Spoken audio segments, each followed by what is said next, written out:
ಇವತ್ತಿನ question and answer ಸೆಷನ್ಗೆ ನಿಮ್ನೆಲ್ಲರನ್ನು ಕೂಡ ತುಂಬು ಹೃದಯದಿಂದ ವೆಲ್ಕಮ್ ಮಾಡ್ಕೊಳ್ತಾ, ಸ್ನೇಹಿತರೆ, ಇವತ್ತಿನ ಕಾರ್ಯಕ್ರಮ ನಿಮ್ಮ ಪ್ರಶ್ನೆಗಳಿಗೆ ಉತ್ತರಿಸುವಂತ ಕಾರ್ಯಕ್ರಮ.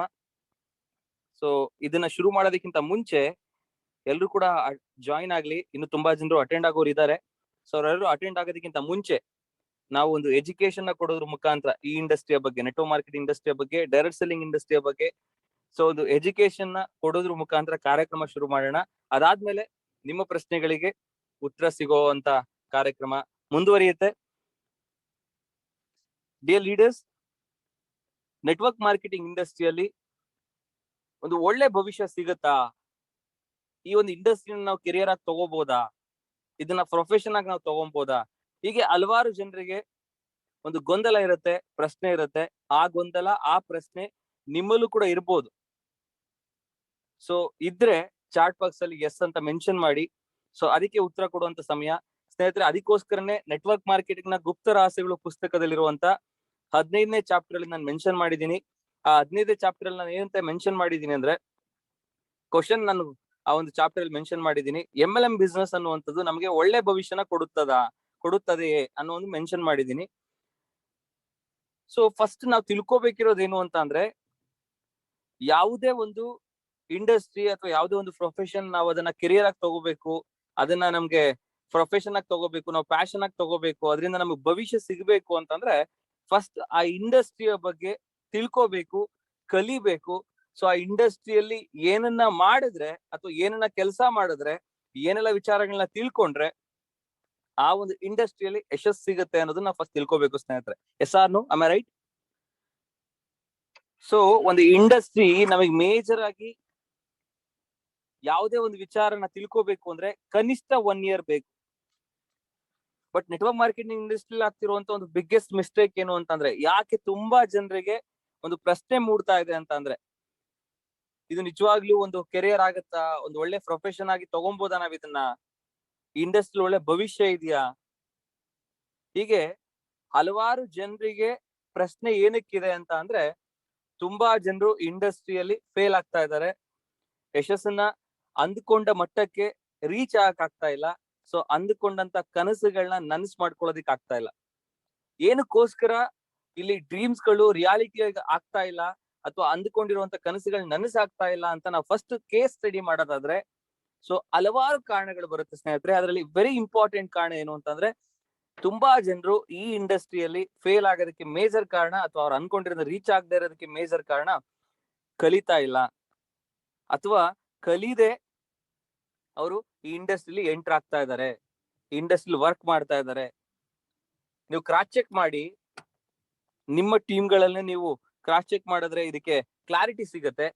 ಎಷ್ಟು ಜನರಿಗೆ ನಿಮ್ಮ ಟೀಮ್ ಅಲ್ಲಿ ಇರೋರು, ಎಷ್ಟು ಜನರಿಗೆ ಈ ಇಂಡಸ್ಟ್ರಿಯ ಬಗ್ಗೆ 100% ಪರಿಚಯ ಇದೆ, ಈ ಇಂಡಸ್ಟ್ರಿ ಏನನ್ನ ಮಾಡಿದ್ರೆ ಸಕ್ಸಸ್ ಸಿಗುತ್ತೆ ಅನ್ನೋ ಒಂದು ಕ್ಲಾರಿಟಿ ಇದೆ? ತುಂಬಾ ಜನರಿಗೆ ಇಲ್ಲ ಸ್ನೇಹಿತರೆ.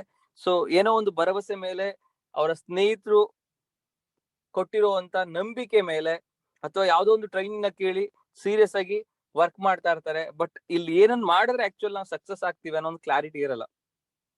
ಯಾಕೆ ಈ ಒಂದು ಇಂಡಸ್ಟ್ರಿಯಲ್ಲಿ ಆಗುತ್ತೆ, ಬೇರೆ ಇಂಡಸ್ಟ್ರಿಗಳಲ್ಲಿ ಯಾಕೆ ಆಗಲ್ಲ ಅಂತಂದ್ರೆ, ಬೇರೆ ಇಂಡಸ್ಟ್ರಿಗಳಲ್ಲಿ ಒಂದು ವರ್ಕ್ ನ ಶುರು ಮಾಡೋದಕ್ಕೆ ಅಥವಾ ಒಂದು ಬಿಸ್ನೆಸ್ ನ ಶುರು ಮಾಡೋದಕ್ಕೆ ನಮ್ಗೆ ಇನ್ವೆಸ್ಟ್ಮೆಂಟ್ ಬೇಕಾಗುತ್ತೆ ಸ್ನೇಹಿತರೆ. ಯೂಸ್ ಕ್ಯಾಪಿಟಲ್ ಇನ್ವೆಸ್ಟ್ಮೆಂಟ್ ಬೇಕಾಗುತ್ತೆ, ಹೂಡಿಕೆ ಮಾಡ್ಬೇಕಾಗತ್ತೆ. ಆಫ್ಟರ್ ಆಲ್ ಒಂದು ಸಣ್ಣ ಬೇಕರಿನ ನೀವು ಶುರು ಮಾಡ್ಬೇಕು ಅಂತ ಅಂದ್ರೆ ಕನಿಷ್ಠ 2 ರಿಂದ 3 ಲಕ್ಷ ರೂಪಾಯಿ ನಿಮಗೆ ಇನ್ವೆಸ್ಟ್ಮೆಂಟ್ ಬೇಕಾಗತ್ತೆ. S or no? ಸೊ ಇಲ್ಲಿ ಅರ್ಥ ಮಾಡ್ಕೋಬೇಕಿರೋದೇನು ಅಂತಂದ್ರೆ, ಇನ್ವೆಸ್ಟ್ಮೆಂಟ್ ಇದ್ದಾಗ, ಶುರು ಮಾಡೋದಕ್ಕೆ ಒಂದು ಬಜೆಟ್ ಅಂತ ಇದ್ದಾಗ, ಸೊ ನಾವು ಯೋಚನೆ ಮಾಡ್ತೀವಿ, ಆ ಒಂದು ಬಿಸ್ನೆಸ್ ನಾನು ಮಾಡ್ಬೇಕು ಅಂದ್ರೆ ಏನ್ ಮಾಡ್ಬೇಕು, ಅದಕ್ಕೆ ಏನೆಲ್ಲ ತಯಾರಿ ನಾನು ಮಾಡ್ಕೋಬೇಕು. ಸೊ ಫಸ್ಟ್ ಸ್ಟಡಿ ಮಾಡ್ತೀವಿ. ಸೊ ಬೇಕರಿ ಅಂತ ಅಂದ್ರೆ ಯಾವ ಲೊಕೇಶನ್ ಅಲ್ಲಿ ಮಾಡಿದ್ರೆ ಸೊ ನಾವು ಪ್ರಾಫಿಟ್ ಮಾಡಕ್ ಸಾಧ್ಯ ಆಗತ್ತೆ. ಸೊ ಅಲ್ಲಿ ಏನೇನ್ ಐಟಮ್ಸ್ ಗಳು ಇಡ್ತೀವಿ ಅದನ್ನ ಲಿಸ್ಟ್ ಮಾಡ್ತೀವಿ, ಅದನ್ನ ಪ್ರಿಪೇರ್ ಮಾಡೋದು ಹೇಗೆ ಅನ್ನೋದನ್ನ ತಿಳ್ಕೊಳ್ತೀವಿ. ಅಂದ್ರೆ ಬೇರೆ ಯಾವುದೇ ಬಿಸ್ನೆಸ್ ನ ನಾವು ಮಾಡಿದ್ರು ಕೂಡ ಆ ಬಿಸ್ನೆಸ್ ಅಲ್ಲಿ ನಾವು ಯಶಸ್ಸಾಗ್ಬೇಕು ಅಂದ್ರೆ ಏನನ್ ಮಾಡ್ಬೇಕು ಅನ್ನೋದನ್ನ ಫಸ್ಟ್ ತಿಳ್ಕೊಳ್ತೀವಿ. ಅದಾದ್ಮೇಲೆ ಆ ಬಿಸ್ನೆಸ್ ನ ಶುರು ಮಾಡ್ತೀವಿ. ಯಾವುದೇ ಬಿಸ್ನೆಸ್ ಅಲ್ಲೂ ಕೂಡ ತಿಳ್ಕೊಳ್ಳದೆ ಅದ್ರ ಬಗ್ಗೆ ಮಾಹಿತಿ ಕಲೆ ಆಗ್ತೆ ಅದು ಪ್ರಾಫಿಟ್ ಮಾಡೋದಕ್ಕೆ ನಾನು ಏನ್ ಮಾಡ್ಬೇಕು ಅನ್ನೋದನ್ನ ಅರ್ಥ ಮಾಡ್ಕೊಳ್ಳದೆ ನಾವು ಬಿಸ್ನೆಸ್ ನ ಶುರು ಮಾಡಲ್ಲ. ಬಟ್ ನೆಟ್ವರ್ಕ್ ಇಂಡಸ್ಟ್ರಿ ಯಾಕಂಗ ಆಗ್ತಾ ಇದೆ, ಡೈರೆಕ್ಟ್ ಸೆಲ್ಲಿಂಗ್ ಇಂಡಸ್ಟ್ರಿ ಯಾಕಂಗ ಆಗ್ತಾ ಇದೆ? ಈ ಒಂದು ಇಂಡಸ್ಟ್ರಿಯಲ್ಲಿ ಇನ್ವೆಸ್ಟ್ಮೆಂಟ್ ಇಲ್ಲ. ಸೊ ಕೆಲವು ವಿಚಾರಗಳು ಈ ಒಂದು ಇಂಡಸ್ಟ್ರಿಯಲ್ಲಿ ಪಾಸಿಟಿವ್ ಆಸ್ಪೆಕ್ಟ್ ಅಲ್ಲಿ ಇರುವಂತದ್ದೇ ನೆಗೆಟಿವ್ ಆಗಿರುತ್ತೆ. ತುಂಬಾ ಅಡ್ವಾಂಟೇಜ್ ಇರುವಂತ ವಿಚಾರಗಳು ನಮಗೆ ನೆಗೆಟಿವ್ ಆಗುತ್ತೆ. ಸೊ ಅಂತ ಒಂದು ಇಂಪಾರ್ಟೆಂಟ್ ವಿಚಾರ ಈ ಒಂದು ಇಂಡಸ್ಟ್ರಿಯಲ್ಲಿ ಅದು ಇನ್ವೆಸ್ಟ್ಮೆಂಟ್ ಇಲ್ಲದೆ ಇರುವಂತದ್ದು. ನಿಮ್ಮೆಲ್ರಿಗೂ ಕೂಡ ಒಂದು ಪ್ರಶ್ನೆ ಕೇಳೋದಕ್ಕೆ ಇಷ್ಟಪಡ್ತೀನಿ. ನೆಟ್ವರ್ಕ್ ಮಾರ್ಕೆಟಿಂಗ್ ಇಂಡಸ್ಟ್ರಿಯಲ್ಲಿ ನೆಟ್ವರ್ಕ್ ಮಾರ್ಕೆಟಿಂಗ್ ಕಂಪನಿಗಳು ಯಾವ್ದೆಲ್ಲ ಇದಾವೆ, ಸೊ ಆ ಕಂಪನಿಗಳು ನೀವು ಡಿಸ್ಟ್ರಿಬ್ಯೂಟರ್ ಆಗಿ ಎಂಟರ್ ಆಗ್ಬೇಕು ಕಂಪನಿಗೆ, ಅಥವಾ ಇಲ್ಲಿ ಇನ್ಕಮ್ ನಿಮ್ಗೆ ಬರಬೇಕು ಅಂತ ಅಂದ್ರೆ ನೀವೊಂದು 10 ಲಕ್ಷ ರೂಪಾಯಿ ಅಥವಾ 20 ಲಕ್ಷ ರೂಪಾಯಿ ಬಂಡವಾಳ ಹಾಕಿ ನೀವು ಪ್ರಾಡಕ್ಟ್ ನ ತಗೋಬೇಕು ಅಥವಾ ಒಂದು ಸ್ಟಾಕ್ ಪಾಯಿಂಟ್ ಇಡಬೇಕು ಅಂತ ಇದ್ದಿದ್ರೆ ಎಷ್ಟು ಜನ ಈ ಬಿಸ್ನೆಸ್ ನ ಸೀರಿಯಸ್ ಆಗಿ ತಗೊಳ್ತಾ ಇದ್ರಿ? ಇವತ್ತು ಕಾರ್ಯಕ್ರಮ ಅಟೆಂಡ್ ಆಗಿರೋರು ಎಲ್ಲರೂ ಕೂಡ ನಿಮ್ಮ ಸಂಸ್ಥೆಗಳಲ್ಲಿ ಒಂದು 15 ಲಕ್ಷ 20 ಲಕ್ಷ ಇನ್ವೆಸ್ಟ್ಮೆಂಟ್ ಮಾಡಿದಿದ್ರೆ, ಜಸ್ಟ್ ಇಮ್ಯಾಜಿನ್, ಜಸ್ಟ್ ಕಲ್ಪನೆ ಮಾಡ್ಕೊಳ್ಳಿ, 15ರಿಂದ 20 ಲಕ್ಷ ರೂಪಾಯಿ ಇನ್ವೆಸ್ಟ್ಮೆಂಟ್ ಮಾಡಿದೀರಾ ಅಂತಿದ್ದಿದ್ರೆ ನಿಮ್ಮ ಕಮಿಟ್ಮೆಂಟ್ ಹೇಗಿರ್ತಿತ್ತು ಈ ಇಂಡಸ್ಟ್ರಿಯಲ್ಲಿ, ನಿಮ್ಮ ಹಾರ್ಡ್ ವರ್ಕ್ ಹೇಗಿರ್ತಿತ್ತು, ನಿಮ್ಮ ಶ್ರದ್ಧೆ ಹೇಗಿರ್ತಿತ್ತು, ನಿಮ್ಮ ವರ್ಕಿಂಗ್ ಸ್ಟೈಲ್ ಹೇಗಿರ್ತಿತ್ತು, ನಿಮ್ಮ ಆಟಿಟ್ಯೂಡ್ ಹೇಗಿರ್ತಿತ್ತು? Yes or no? Am I right? Dear leaders, ಈ ಇಂಡಸ್ಟ್ರಿಯಲ್ಲಿ ಇರುವಂತ ಒಂದು ಬಿಗ್ಗೆಸ್ಟ್ ಅಡ್ವಾಂಟೇಜಸ್ ಇನ್ವೆಸ್ಟ್ಮೆಂಟ್ ಇಲ್ಲದೆ ಇರುವಂತದ್ದು ನಮ್ಮನ್ನ ಎಲ್ಲೋ ಒಂದ್ ಕಡೆ ಯಶಸ್ಸಿನ ದಾರಿಗೆ ಅಥವಾ ಯಶಸ್ಸನ್ನ ಪಡೆಯೋದಕ್ಕೆ ಮುಳ್ಳಾಗಿದೆ. ಸೊ ಇವತ್ತು ನಾವು ಮೆಂಟಲಿ ಪ್ರಿಪೇರ್ ಆಗ್ಬೇಕಾಗಿದೆ, ಅಥವಾ ಮೈಂಡ್ ಅಲ್ಲಿ ಅನ್ಕೋಬೇಕಾಗಿದೆ, ನಾನು ಅಷ್ಟು ಇನ್ವೆಸ್ಟ್ಮೆಂಟ್ ಮಾಡಿದೀನಿ, ಅಷ್ಟು ಇನ್ವೆಸ್ಟ್ಮೆಂಟ್ ನಾನು ರಿಟರ್ನ್ ತೆಗಿಬೇಕು ಅನ್ನೋ ಒಂದು ಮೈಂಡ್ ಸೆಟ್ ಅಲ್ಲಿ ನಾವು ವರ್ಕ್ ಮಾಡುವಂತ ಪರಿಸ್ಥಿತಿ ಬಂದಿದೆ.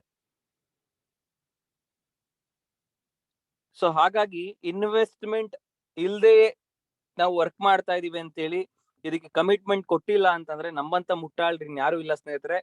ಸೊ ಈ ಒಂದು ಇಂಡಸ್ಟ್ರಿ 21ನೇ ಶತಮಾನದ ಬಿಸ್ನೆಸ್ ಅಂತ ಕರಿತೀವಿ, 21st ಸೆಂಚುರಿ ಬಿಸ್ನೆಸ್ ಅಂತ ಕರಿತೀವಿ.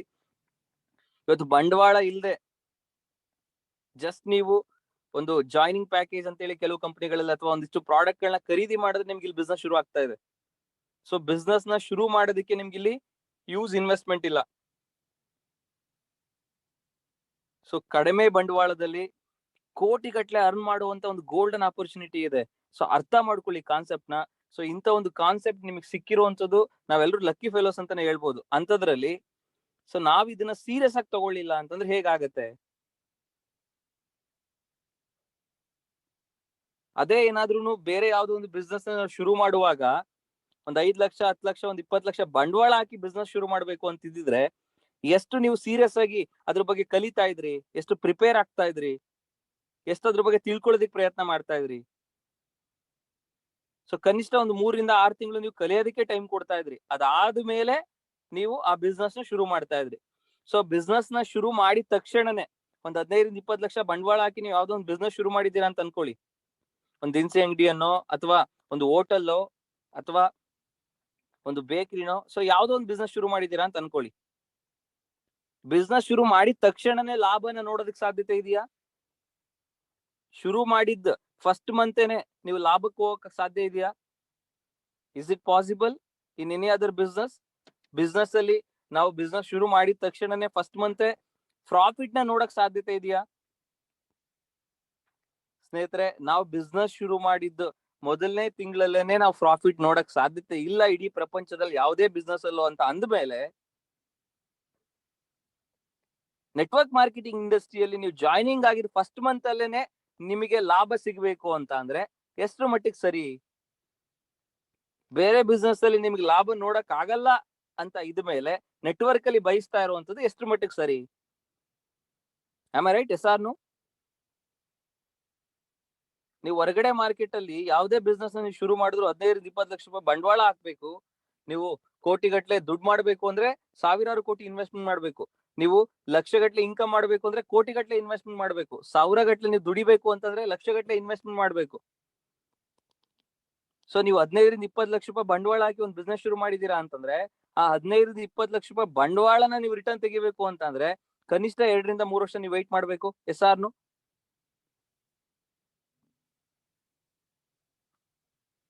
Am I right?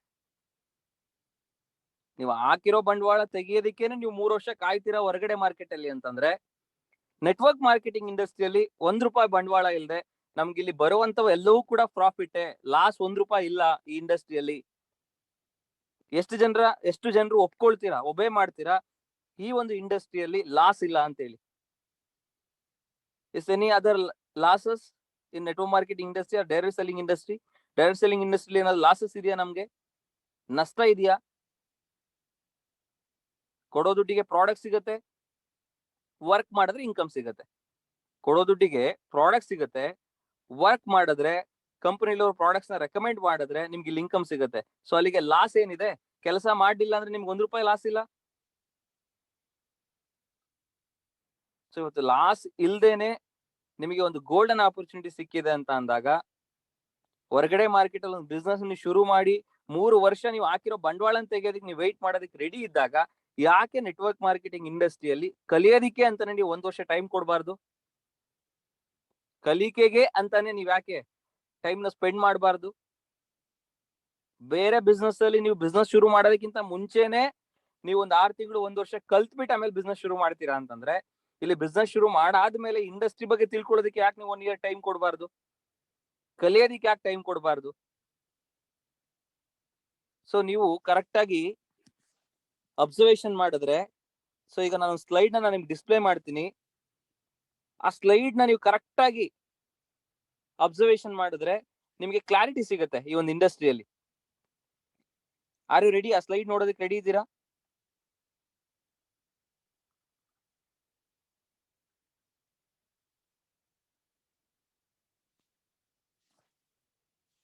Very good. So ಆ ಸ್ಲೈಡ್ ನ ನಾನು ಡಿಸ್ಪ್ಲೇ ಮಾಡ್ತೀನಿ. ಎಲ್ರಿಗೂ ಏನ್ ಕಾಣಿಸ್ತಾ ಇದೆ? ಲರ್ನಿಂಗ್ ಅಂತ ಕಾಣಿಸ್ತಾ ಇದೆ ಅಲ್ವಾ ಆ ಸ್ಲೈಡ್ ಅಲ್ಲಿ? Yes or no?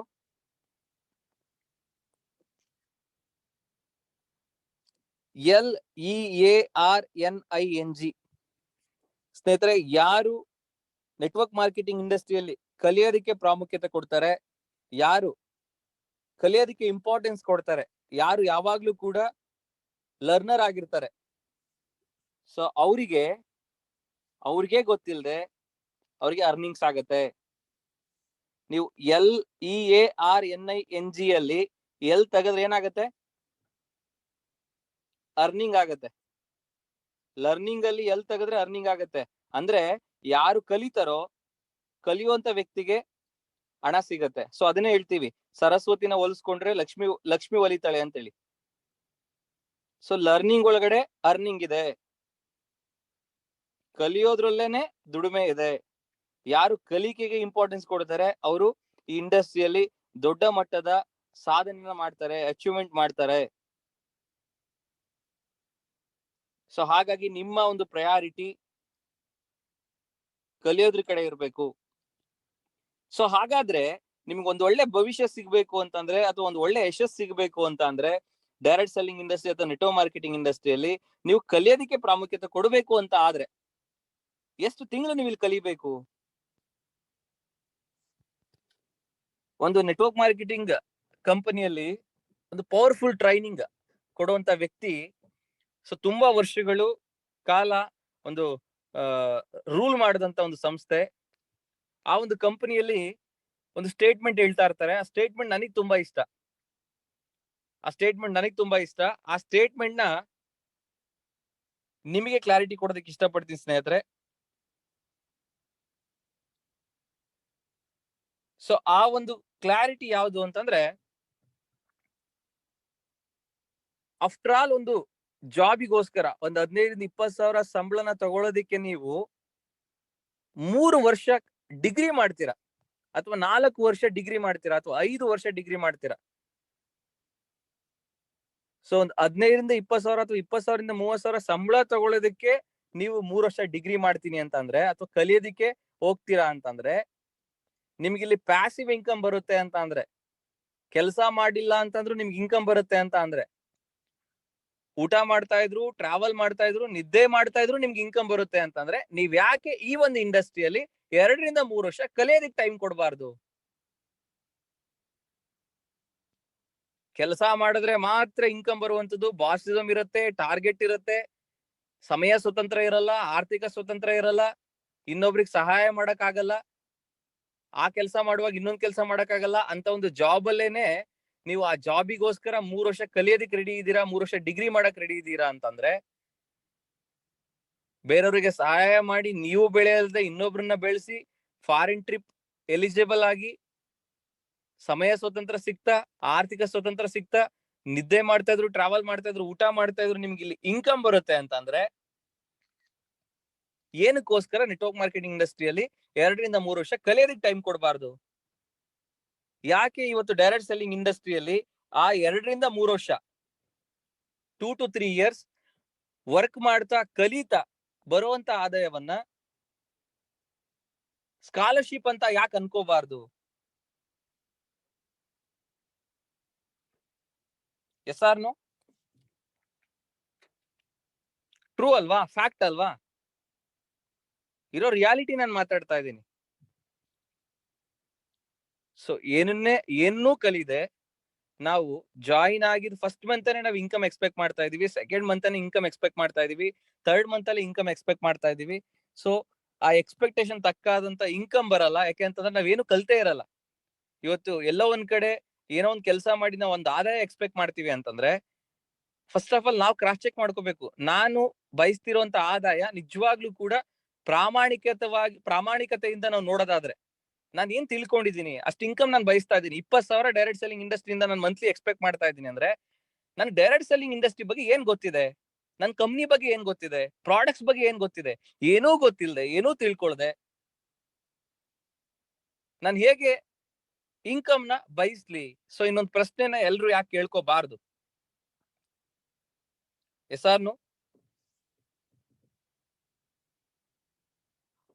ಸೊ ಹಾಗಾಗಿ ಫಸ್ಟ್ ಪ್ರಯಾರಿಟಿ ಕಲಿಯೋದಕ್ಕೆ ಪ್ರಾಮುಖ್ಯತೆ ಕೊಡಿ. 100% ನೀವು ಕಲಿಯೋದಕ್ಕೆ ಪ್ರಾಮುಖ್ಯತೆ ಕೊಟ್ರೆ ಈ ಒಂದು ಇಂಡಸ್ಟ್ರಿನ ಭವಿಷ್ಯದ ಬಿಸ್ನೆಸ್ ಅಂತ ನೀವು ತಗೋಬಹುದು, ಕೆರಿಯರ್ ಆಗಿ ತಗೋಬಹುದು, ಪ್ರೊಫೆಷನ್ ಆಗಿ ನೀವು ತಗೋಬಹುದು.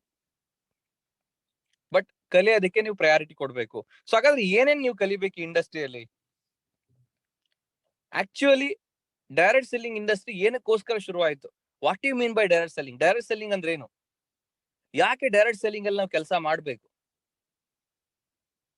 ಸೊ ಡೈರೆಕ್ಟ್ ಸೆಲ್ಲಿಂಗ್ ಕಂಪನಿಯಲ್ಲಿ ಅಥವಾ ನನ್ನ ಕಂಪನಿಯಲ್ಲಿ ನಾನು ಯಾಕೆ ಕೆಲಸ ಮಾಡಬೇಕು? ನನ್ನ ಕಂಪನಿಯಲ್ಲಿ ಏನೆಲ್ಲ ಪ್ರಾಡಕ್ಟ್ಸ್ ಗಳಿದಾವೆ,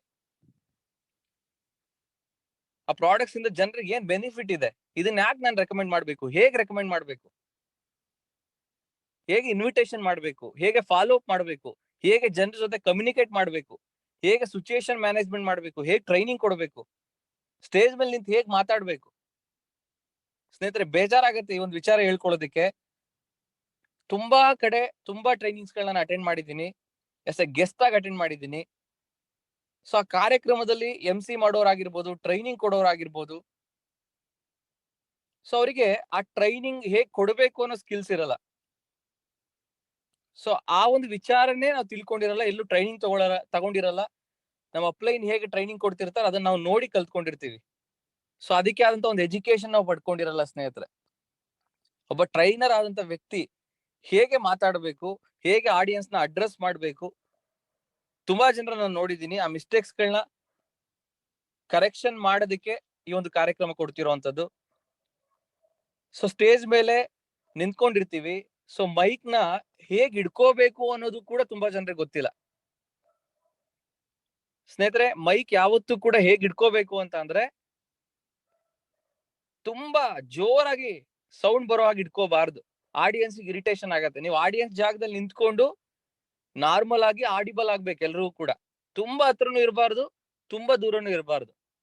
ನಿಮಗೆ ಗೊತ್ತಾಗತ್ತೆ ಎಷ್ಟು ಸ್ಪೀಕರ್ ಸೌಂಡ್ ಇದೆ ಅಂತ ಹೇಳಿ. ಸೊ ಅದನ್ನ ನೀವು ಕ್ರಾಸ್ ಚೆಕ್ ಮಾಡ್ಕೋಬೇಕು.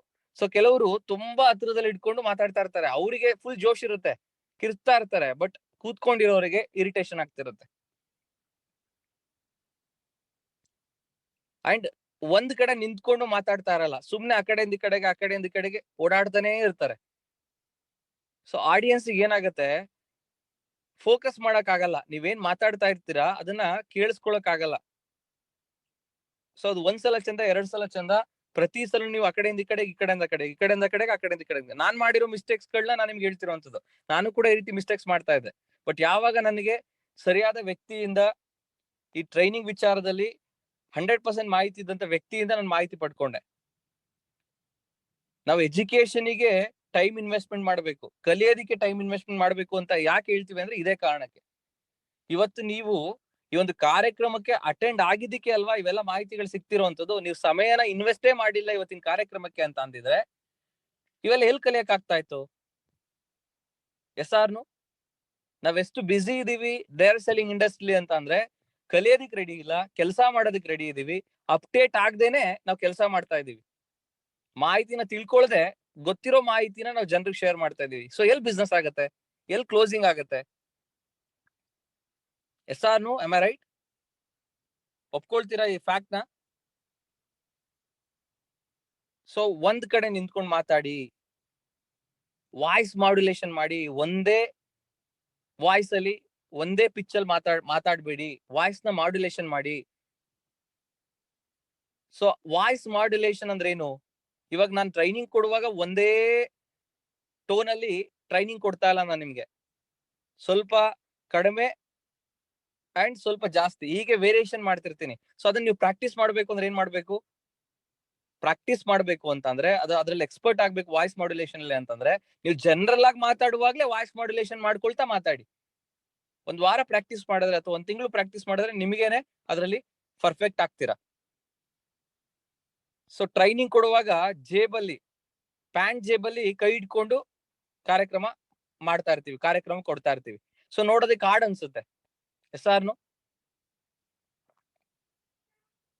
ಸೊ ಬೋರ್ಡ್ ಯೂಸ್ ಮಾಡುವಾಗ, ಸೊ ಮಾರ್ಕರ್ ಪೆನ್ ನಾವು ಇಟ್ಕೊಂಡಿರ್ತೀವಿ. ಸೊ ಕ್ಯಾಪ್ ಅನ್ನು ಓಪನ್ ಮಾಡಿ ಬರ್ದಿರ್ತೀವಿ, ಹಂಗೇನೆ ಓಪನ್ ಮಾಡ್ಕೊಂಡೇನೆ ಇಟ್ಕೊಂಡಿರ್ತೀವಿ ಕ್ಯಾಪ್ ನ. ಸೊ ನೀವು ಒಂದ್ಸಲ ಮಾರ್ಕರ್ ಪೆನ್ ನ ಬಳಸಿದೀರಾ ಅಂತ ಅಂದ್ಮೇಲೆ ಅದಕ್ಕೆ ಇಮಿಡಿಯೇಟ್ ಕ್ಯಾಪ್ ಹಾಕಿ ಇಟ್ಕೋಬೇಕು ನೀವು. ಅಂಡ್ ವೆರಿ ಇಂಪಾರ್ಟೆಂಟ್, ಬರೆಯುವಾಗ ಏನ್ ಮಾಡ್ತಾರೆ ಅಂತಂದ್ರೆ ಆಡಿಯನ್ಸ್ಗೆ ಬೆನ್ನನ್ನ ತೋರಿಸ್ತಾರೆ. ಸೊ ಅವರೇ ಆಪೋಸಿಟ್ ನಿಂತ್ಕೊಂಡು ಬರೀತಾ ಇರ್ತಾರೆ. ಹಂಗ್ ಮಾಡಬಾರ್ದು. ನಿಮ್ ಫೇಸ್ ಯಾವತ್ತೂ ಕೂಡ ಆಡಿಯನ್ಸ್ ಕಡೆನೆ ಇರಬೇಕು, ಯಾವತ್ತು ಬೆನ್ನ ತೋರಿಸಬಾರ್ದು ಆಡಿಯನ್ಸ್ಗೆ. ಹೀಗೆ ಹಲವಾರು ವಿಚಾರಗಳಿದಾವೆ ಸ್ನೇಹಿತರೆ. ಅದನ್ನ ಟ್ರೈನ್ ದ ಟ್ರೈನರ್ ಅಂತ ಹೇಳಿ ನಾವು 3 days ರೆಸಿಡೆನ್ಷಿಯಲ್ ಪ್ರೋಗ್ರಾಮ್ ಮಾಡ್ತಿರ್ತೀವಿ. ಟ್ರೈನ್ ದ ಟ್ರೈನರ್ ಅಂತ ಹೇಳಿ. ಅಂದ್ರೆ ಟ್ರೈನರ್ ಆಗ್ಬೇಕು ಅಂತ ಅಂದ್ರೆ ಬೇಕಾಗಿರೋ education 2 night 3 days residential program ನ ಪ್ರೊವೈಡ್ ಮಾಡ್ತೀವಿ.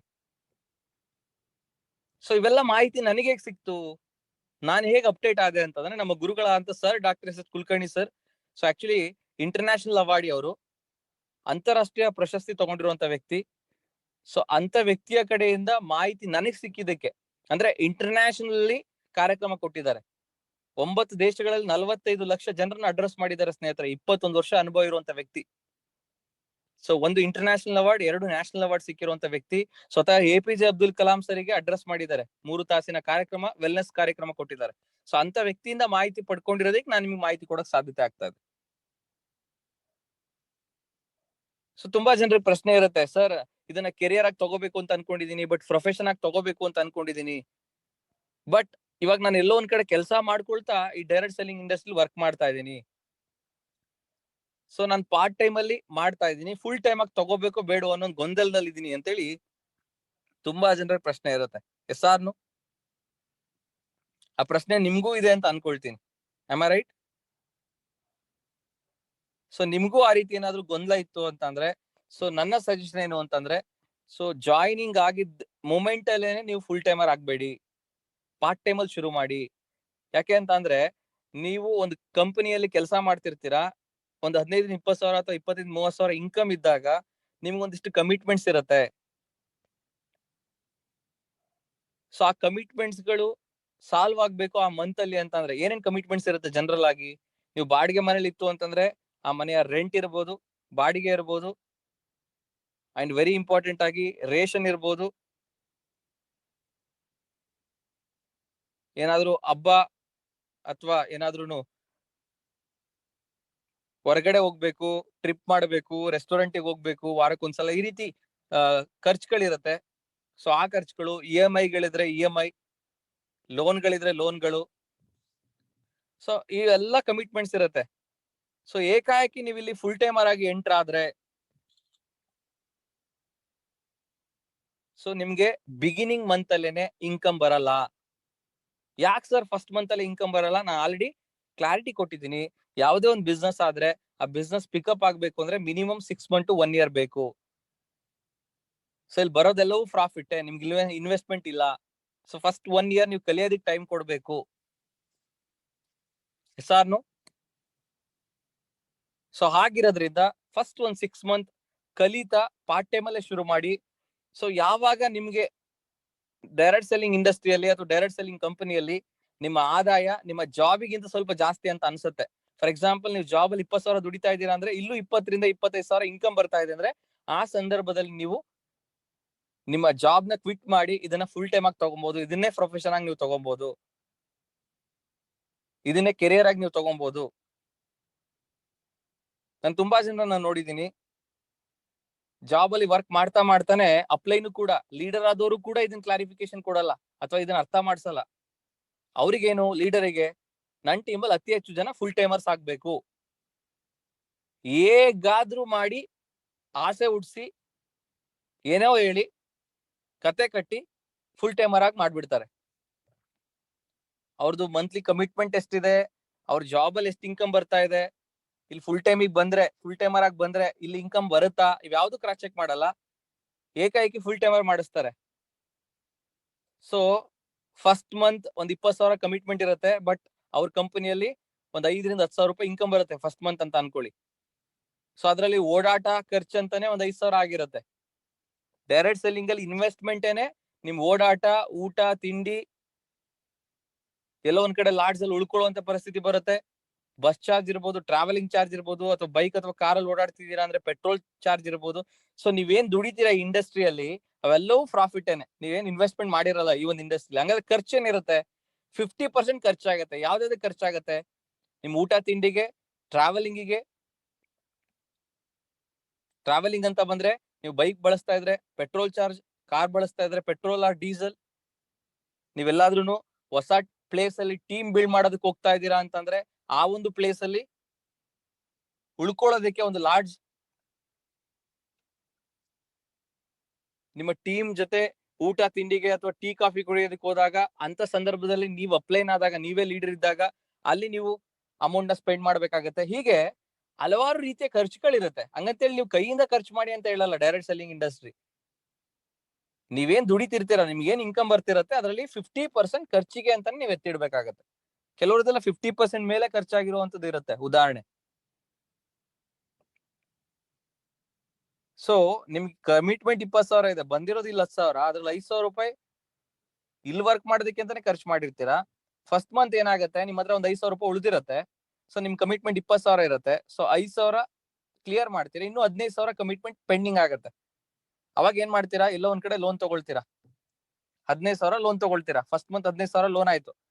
ಮತ್ತೆ ಸೆಕೆಂಡ್ ಮಂತ್ ವರ್ಕ್ ಮಾಡ್ತೀರಾ. ಸೆಕೆಂಡ್ ಮಂತ್ ನಿಮಗೆ ಏಕಾಏಕಿ ಇನ್ಕ್ರಿಮೆಂಟ್ ಆಗಲ್ಲ, ಒಂದ್ 12-13,000 ಇನ್ಕಮ್ ಜಾಸ್ತಿ ಆಗುತ್ತೆ.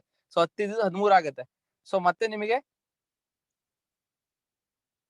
ಸಾಲ ಆಗುತ್ತೆ ಸೆಕೆಂಡ್ ಮಂತ್, ಥರ್ಡ್ ಮಂತ್ ಸಾಲ, ಹೀಗೆ ಸಾಲಗಳ ಮೇಲೆ ಸಾಲಗಳು, ಸಾಲಗಳ ಮೇಲೆ ಸಾಲಗಳು. ಕೊನೆಗೆ ಹೆಂಗಾಗೋಗುತ್ತೆ ಅಂತಂದ್ರೆ ನಿಮ್ಗೆ ಈ ಕಡೆ ವರ್ಕ್ ಮಾಡಬೇಕು ಅನ್ನೋ ಇಂಟ್ರೆಸ್ಟ್ ಇರುತ್ತೆ, ಬಟ್ ಆ ಕಡೆ ಸಾಲಗಾರರು ನಿಮ್ಗೆ ಕಾಲ್ ಮೇಲ್ ಕಾಲ್ ಮಾಡ್ತಿರ್ತಾರೆ. ಕೊನೆಗೆ ಸಾಲ ಸುಳಿಲ್ ಸಿಗಾಕೊಂಡು ಸಾಕಪ್ಪ ಈ ಡೈರೆಕ್ಟ್ ಸೆಲ್ಲಿಂಗ್ ಇಂಡಸ್ಟ್ರಿ ಇದು ಸವಾಸ ಬೇಡ, ಸುಮ್ನೆ ನೆಮ್ಮದಿಯಾಗಿ ಜಾಬ್ ಮಾಡ್ಕೊಂಡಿದ್ದೆ, ಸುಮ್ನೆ ಆಸೆ ತೋರಿಸಿ ಇವತ್ತು ಇಷ್ಟೆಲ್ಲ ಪ್ರಾಬ್ಲಮ್ ಮಾಡಿದ್ರು ಅಂತೇಳಿ ಬ್ಲೇಮ್ ಮಾಡಿ ಎಷ್ಟೋ ಜನ ರಿಟರ್ನ್ ಅವರು ತಮ್ಮ ತಮ್ಮ ಕೆಲಸಗಳಿಗೆ ಹೋಗಿರೋರು ಇದ್ದಾರೆ ಸ್ನೇಹಿತರೆ. ದಯವಿಟ್ಟು ಹಾಗೆ ಮಾಡಕ್ ಹೋಗ್ಬೇಡಿ. ಇವತ್ತು ನೀವು ಲೀಡರ್ ಆಗಿದ್ರೆ ಅಥವಾ ನೀವು ಫ್ರೆಶರ್ ಆಗಿದ್ರೆ ದಯವಿಟ್ಟು ಯಾರೇ ಒಬ್ಬ ವ್ಯಕ್ತಿ ನಿಮ್ಮ ಟೀಮ್ ಅಲ್ಲಿ ಜಾಯ್ನ್ ಆದ್ರೆ, ಯಾವ್ದೋ ಒಂದು ಕೆಲಸ ಮಾಡ್ಕೊಂಡು ವರ್ಕ್ ಮಾಡ್ತಾ ಇದ್ರೆ, ಸೊ ಪಾರ್ಟ್ ಟೈಮ್ ಅಲ್ಲೇ ಕೆಲಸ ಮಾಡೋದಕ್ಕೆ ಹೇಳಿ. ಪಾರ್ಟ್ ಟೈಮ್ ಅಲ್ಲೇನೆ ಫುಲ್ ಟೈಮ್ ತರ ಕೆಲಸ ಮಾಡಕ್ ಹೇಳಿ. ದಿನಕ್ಕೆ ಅವರಿಗೆ 3 ಗಂಟೆ ಫ್ರೀ ಇದೆ ಅಂತಂದ್ರೆ 3 ಗಂಟೆನೆ 100% ಕಮಿಟ್ಮೆಂಟ್ ಕೊಡಕ್ ಹೇಳಿ, 100% ಇನ್ವಾಲ್ವ್ಮೆಂಟ್ ಕೊಡೋದಕ್ಕೆ ಹೇಳಿ. ಹಾಗೆ ಒಂದ್ 6 ಮಂತ್ ವರ್ಕ್ ಮಾಡಿದ್ದೆ ಆಯ್ತು ಅಂದ್ರೆ ಅವರಿಗೆ ಅವ್ರ ಜಾಬಿಗಿಂತ ಇಲ್ಲಿ ಇನ್ಕಮ್ ಬರ್ತಾ ಇರತ್ತೆ ಜಾಸ್ತಿ. ಆ ಸಂದರ್ಭದಲ್ಲಿ ನೀವು ಅಲ್ಲಿ ಕ್ವಿಟ್ ಮಾಡೋದಕ್ಕೆ ಹೇಳ್ಬೇಕು. ಲೀಡರ್ ಆದಂತ ವ್ಯಕ್ತಿಯ ಜವಾಬ್ದಾರಿ ಏನಂತಂದ್ರೆ ತನ್ನ ಟೀಮ್ ಅಲ್ಲಿ ಇರುವಂತ ಪ್ರತಿಯೊಬ್ಬರನ್ನು ಕೂಡ ಏನೂ ಸಮಸ್ಯೆಗಳಾಗದೆ ಅವರಿಗೆ ಸಜೆಷನ್ಸ್ ಕೊಡುವಂತದ್ದು ನಮ್ಮ ಜವಾಬ್ದಾರಿ ಆಗಿರುತ್ತೆ. ನಮ್ಮ ಸ್ವಾರ್ಥಕ್ಕೆ, ನಮ್ಮ ಡೆವಲಪ್ಮೆಂಟ್ಗೆ ಇನ್ನೊಬ್ಬರನ್ನ ಬಲಿ ಮಾಡಕ್ ಹೋಗ್ಬೇಡಿ. ಇವತ್ತು ಡೈರೆಕ್ಟ್ ಸೆಲ್ಲಿಂಗ್ ಇಂಡಸ್ಟ್ರಿ ತುಂಬಾ ನೆಗೆಟಿವ್ ಝೋನ್ ಅಲ್ಲಿ ಇದೆ, ತುಂಬಾ ಜನರು ಇಂಡಸ್ಟ್ರಿ ಹೆಸರು ಕೇಳಿದ್ರೆ ಬೇಡ ಅಂತ ಹೇಳ್ತಾರೆ, ಇಂಡಸ್ಟ್ರಿನ ಕೆಟ್ಟ ದೃಷ್ಟಿಯಲ್ಲಿ ನೋಡ್ತಾ ಇದ್ದಾರೆ, ಈ ಇಂಡಸ್ಟ್ರಿನ ಒಂಥರ ಪಬ್ಲಿಕ್ ಟಾಯ್ಲೆಟ್ ತರ ನೋಡ್ತಾ ಇದ್ದಾರೆ ಅಂತಂದ್ರೆ ಅದಕ್ಕೆ ಕಾರಣ ಈ ಇಂಡಸ್ಟ್ರಿಯಲ್ಲಿ ಇರುವಂತ ಜನರು ಈ ಇಂಡಸ್ಟ್ರಿನ ಸರಿಯಾದ ರೀತಿಯಲ್ಲಿ ಬಳಸ್ಕೊಳ್ತಿಲ್ಲ. ಯಾಕೆ ನಾನು ಪಬ್ಲಿಕ್ ಟಾಯ್ಲೆಟ್ ಅಂತ ಬಳಸಿದೀನಿ ಅಂತ ಅಂದ್ರೆ, ಪಬ್ಲಿಕ್ ಟಾಯ್ಲೆಟ್ ಅಂತ ಅಂದ ತಕ್ಷಣನೇ ನಾವು ಬಳಸೋ ರೀತಿನೇ ಬೇರೆ. ಅದೇ ಮನೆ ಟಾಯ್ಲೆಟ್ ಇದ್ದಾಗ ಅದನ್ನ ಬಳಸೋ ರೀತಿನೇ ಬೇರೆ. ಇದು ಮನೆ ಟಾಯ್ಲೆಟ್ ಆಗಿಲ್ಲ, ಪಬ್ಲಿಕ್ ಟಾಯ್ಲೆಟ್ ಆಗೋಗಿದೆ. ಸರಿಯಾದ ರೀತಿಯಲ್ಲಿ ಬಳಸುವಂತವ್ರು ಬಳಸ್ತಾ ಇಲ್ಲ. ಹಾಗಾಗಿನೇ ಈ ಇಂಡಸ್ಟ್ರಿ ಹೊರಗಡೆ ಜನರಿಗೆ ಒಂದು ನೆಗೆಟಿವ್ ಇಂಪ್ಯಾಕ್ಟ್ ಮಾಡಿದೆ, ನೆಗೆಟಿವ್ ಮೈಂಡ್ ಸೆಟ್ ಮಾಡಿದೆ. ನಿಮ್ಮನ್ನ ಎಷ್ಟೋ ಜನರು ನೋಡ್ತಾ ಇದ್ದಾರೆ ಸೋಷಿಯಲ್ ಮೀಡಿಯಾದಲ್ಲಿ, ಎಷ್ಟೋ ಜನರು ನಿಮ್ಮನ್ನ ಅಬ್ಸರ್ವ್ ಮಾಡ್ತಾ ಇದ್ದಾರೆ, ಎಷ್ಟೋ ಜನ ನೀವು ವಿಡಿಯೋ ಸ್ಟೇಟಸ್ ನೋಡ್ತಾ ಇದ್ದಾರೆ. ಯಾಕೆ ಅವರೆಲ್ಲ ಜಾಯ್ನ್ ಆಗ್ತಿಲ್ಲ? ನಾವು ಅಷ್ಟೊಂದೆಲ್ಲ ಶೋ ಆಫ್ ಮಾಡ್ಕೊಳ್ತೀವಿ, ಕಾರ್ ತಗೊಳ್ತಾ ಇದೀವಿ, ಮನೆ ಕಟ್ತಾ ಇದೀವಿ, ಅದನ್ನ ಮಾಡ್ತಿದೀವಿ, ಇದನ್ನ ಮಾಡ್ತಿದೀವಿ ಅಂತ ಭಯಂಕರ ಶೋ ಆಫ್ ಮಾಡ್ತಾ ಇದೀವಿ. ಬಟ್ ಆದ್ರೂ ಯಾಕೆ ಜನ ಜಾಯ್ನ್ ಆಗ್ತಿಲ್ಲ? ಒಂದ್ಸಲ ಅರ್ಥ ಮಾಡ್ಕೊಳ್ಳಿ, ನಾವು ಮಾಡೋ ವರ್ಕ್ ಅಲ್ಲಿ ಸರಿಯಾದ ರೀತಿಯಲ್ಲಿ ಅಡ್ವೈಸ್ ಮಾಡ್ತಿಲ್ಲ ಜನರಿಗೆ. ಸೊ ಇಷ್ಟೆಲ್ಲ ಯಾಕೆ ಹೇಳ್ತಾ ಇದ್ದೀನಿ ಅಂತಂದ್ರೆ ಸ್ನೇಹಿತರೆ, ನಮ್ದೊಂದು ವಿಷನ್ ಇದೆ. ಆ ವಿಷನ್ ನಾವೆಲ್ಲಾ ಟೈಮಲ್ಲೂ ಎಲ್ರಿಗೂ ಹೇಳ್ಕೊಳ್ತಿರ್ತೀವಿ. ಭಾರತದಲ್ಲೇನೆ ಕರ್ನಾಟಕವನ್ನ ನಂಬರ್ 1 ಸ್ಟೇಟ್ ಆಗಿ ಮಾಡ್ಬೇಕು, ಎಸ್ಪೆಷಲಿ ಡೈರೆಕ್ಟ್ ಸೆಲ್ಲಿಂಗ್ ಇಂಡಸ್ಟ್ರಿಯಲ್ಲಿ. ಇಡೀ ಭಾರತದಲ್ಲಿ ನಂಬರ್ 1 ಸ್ಟೇಟ್, ಅತಿ ಹೆಚ್ಚು ಡೈರೆಕ್ಟ್ ಸೆಲ್ಲಿಂಗ್ ಅಲ್ಲಿ ಟರ್ನ್ ಓವರ್ ಕೊಡ್ತಿರುವಂತದ್ದು, ಅತಿ ಹೆಚ್ಚು ಡೈರೆಕ್ಟ್ ಸೆಲ್ಲರ್ಸ್, ನೆಟ್ವರ್ಕ್ ಮಾರ್ಕೆಟರ್ಸ್ ಯಾವ ರಾಜ್ಯದಲ್ಲಿ ಅತಿ ಹೆಚ್ಚು ಜನರಿದ್ದಾರೆ ಅಂತ ಅಂದ್ರೆ ಅದು ಕರ್ನಾಟಕ ಅಂತ ಆಗ್ಬೇಕು ಸ್ನೇಹಿತರೆ. ಅತಿ ಹೆಚ್ಚು ಸೇಲ್ಸ್ ಭಾರತದಲ್ಲೇ ಎಲ್ಲಿ ಬರ್ತಾ ಇದೆ ಅಂತ ಅಂದ್ರೆ ಅದು ಕರ್ನಾಟಕ ಅಂತ ಆಗ್ಬೇಕು. ಅತಿ ಹೆಚ್ಚು ನೆಟ್ವರ್ಕ್ ಮಾರ್ಕೆಟಿಂಗ್ ಇಂಡಸ್ಟ್ರಿಯಲ್ಲಿ ಕೋಟ್ಯಾಧಿಪತಿಗಳು ಯಾವ ರಾಜ್ಯದಲ್ಲಿ ಇದ್ದಾರೆ ಅಂತ ಅಂದ್ರೆ ಅದು ಕರ್ನಾಟಕ ಆಗ್ಬೇಕು ಸ್ನೇಹಿತರೆ. ಸೊ ಈ ಒಂದು ಕನಸು ನನ್ನೊಬ್ಬನ ಕನಸಲ್ಲ, ಎಷ್ಟೋ ಜನ ಡೈರೆಕ್ಟ್ ಸೆಲ್ಲಿಂಗ್ ವರ್ಕ್ ಮಾಡ್ತಿರೋ ಕನಸಾಗಿದೆ. ಸೊ ನಿಮ್ ಕನಸಾಗಿದೆ. ಸೊ ಅದ್ ನನಸಾಗ್ಬೇಕು ಅಂತ ಅಂದ್ರೆ ನಾವು ಸರಿಯಾದ ರೀತಿಯಲ್ಲಿ ಈ ಇಂಡಸ್ಟ್ರಿ ಬಗ್ಗೆ ಅರ್ಥ ಮಾಡ್ಕೊಂಡು, ಈ ಇಂಡಸ್ಟ್ರಿ ಇರುವಂತ ಸೂಕ್ಷ್ಮತೆಗಳನ್ನ ಅರ್ಥ ಮಾಡ್ಕೊಂಡು ವರ್ಕ್ ಮಾಡ್ಬೇಕಾಗತ್ತೆ. ಎಸ್ ಆರ್ ನು?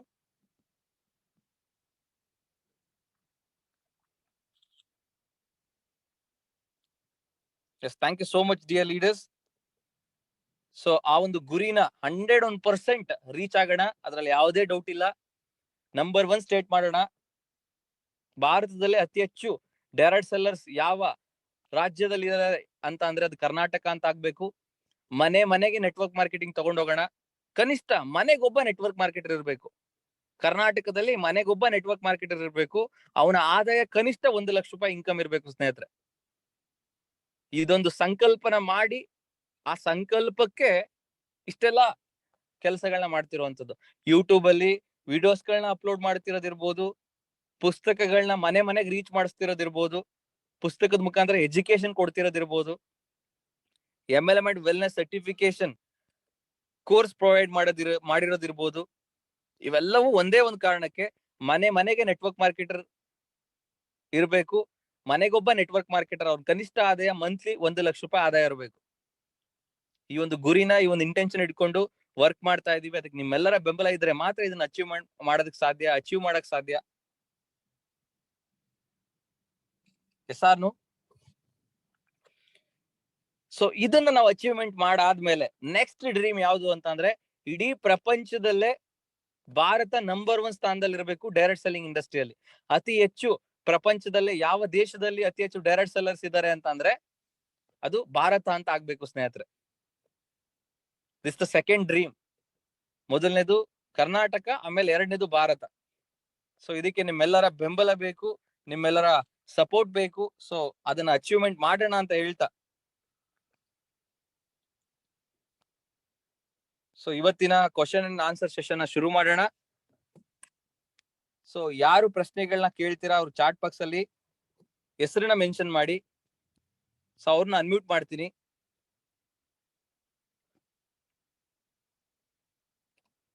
ಸೊ ಅವರ ಒಂದು ಪ್ರಶ್ನೆಗೆ ನಾವು ಆನ್ಸರ್ ಮಾಡೋಣ.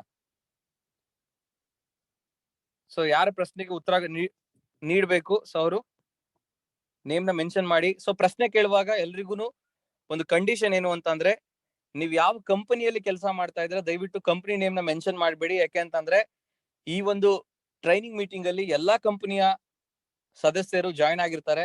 ತಮ್ಮ ಕಂಪನಿಯ ಮೇಲೆ ತಮಗೆ ಅತಿ ಹೆಚ್ಚು ಅಭಿಮಾನ ಇರುತ್ತೆ.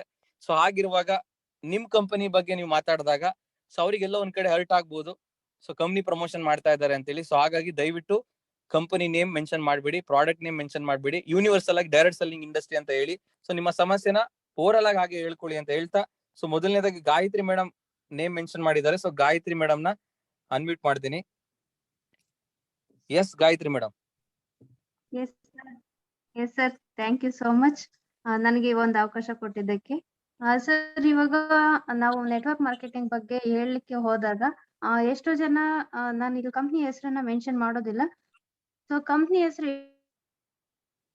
ಹೇಳ್ತಿದ್ದಂಗೆನೆ ಕೆಲವೊಂದಷ್ಟು ಜನ ನೆಗೆಟಿವ್ ಮಾತಾಡ್ತಾರೆ. ಹಾಗೇನೆ ಕೆಲವೊಂದಷ್ಟು ಜನ ಟೈಮ್ ಕೊಟ್ರು ಕೂಡ ಎಲ್ಲಾನು ಎಕ್ಸ್ಪ್ಲೈನ್ ಮಾಡಿದ್ರು ಕೂಡ ಅವರು ಅಕ್ಸೆಪ್ಟ್ ಕನೆಕ್ಟ್ ಮಾಡ್ಬೇಕು. Okay, hello madam. Hello madam, ನಿಮ್ದು ವಾಯ್ಸ್ ಬ್ರೇಕ್ ಆಯ್ತು. ಪ್ರಶ್ನೆ ಕರೆಕ್ಟ್ ಆಗಿ ಕೇಳಲಿಲ್ಲ, ಇನ್ನೊಂದ್ಸಲ ಕೇಳ್ತೀರಾ? ಹಲೋ